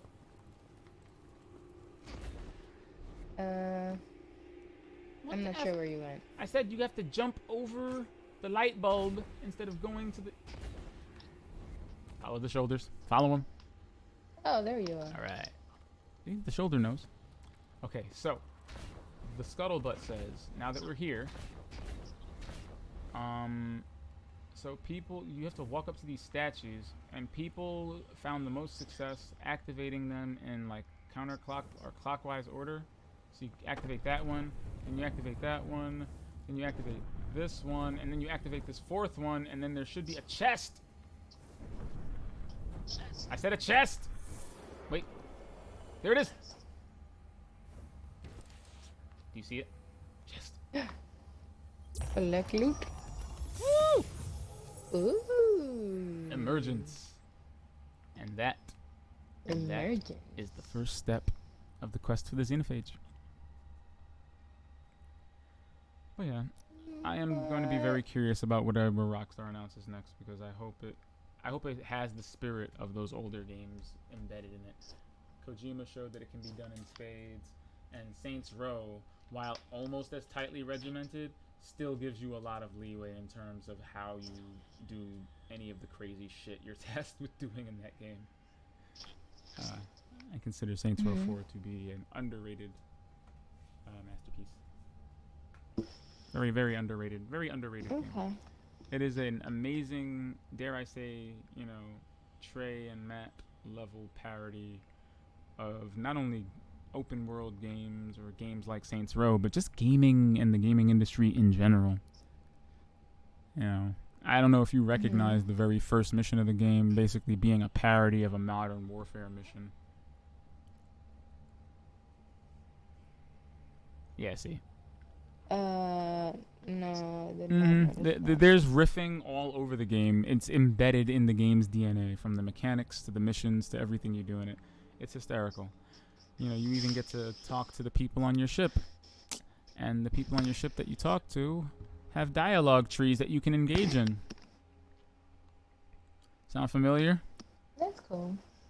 Oh, did I mention that these shallow dialogue trees inevitably but almost assuredly lead into a random sex scene?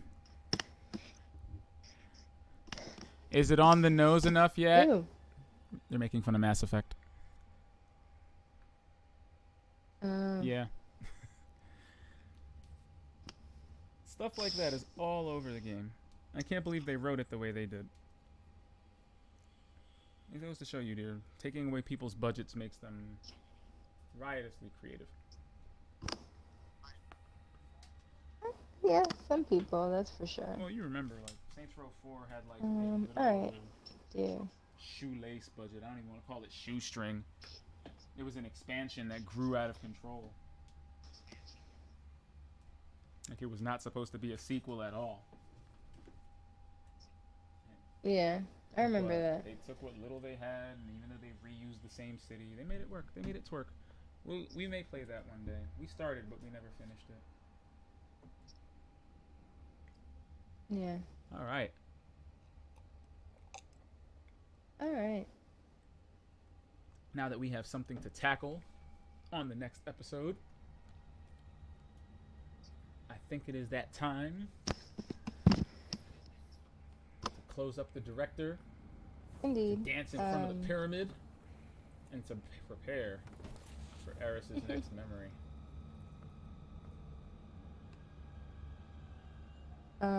Well, definitely check out our YouTubes. Check out our Facebooks. Check out our Twitters. Check out the Instagrams. And especially InfernoPenguins.com. .net. .org. Nope. .bbw. Nope. What? No? Nope. Nope. Hey! Hey! Hey! Ah! Look at it. Oh, wait. I got it. I gotta put it on. I gotta do the thing. Thank you. Listen. Listen, look, listen. You heard the lady. Follow us on the things. On all those wonderful social media sites. We post frequently and often, especially on the Instagrams, where you will find some of our clips, some snippets from our dare I say unique adventures. Mm-hmm.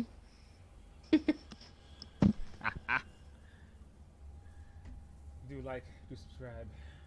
Big things coming. And we'll see you this Wednesday with a special guest. You know who. The one, the only. The B-Man will be joining us next episode. We will have a load to talk about. Nice, that sounds fun. Oh yeah, it's going down. Hope you're ready.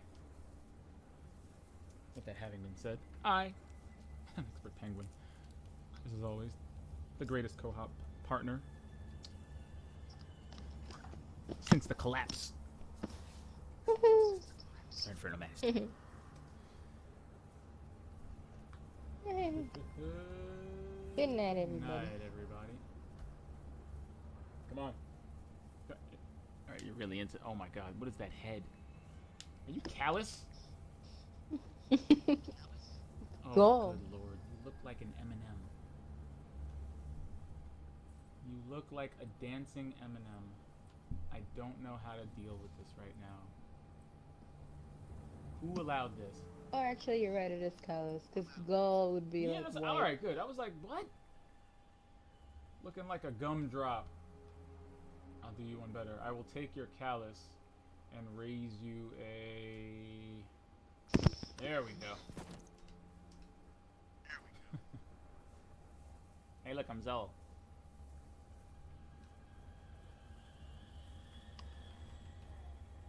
Alright, I have to go, dear. It's getting late, and I have to be up in the morning. Can you hit my swords, please?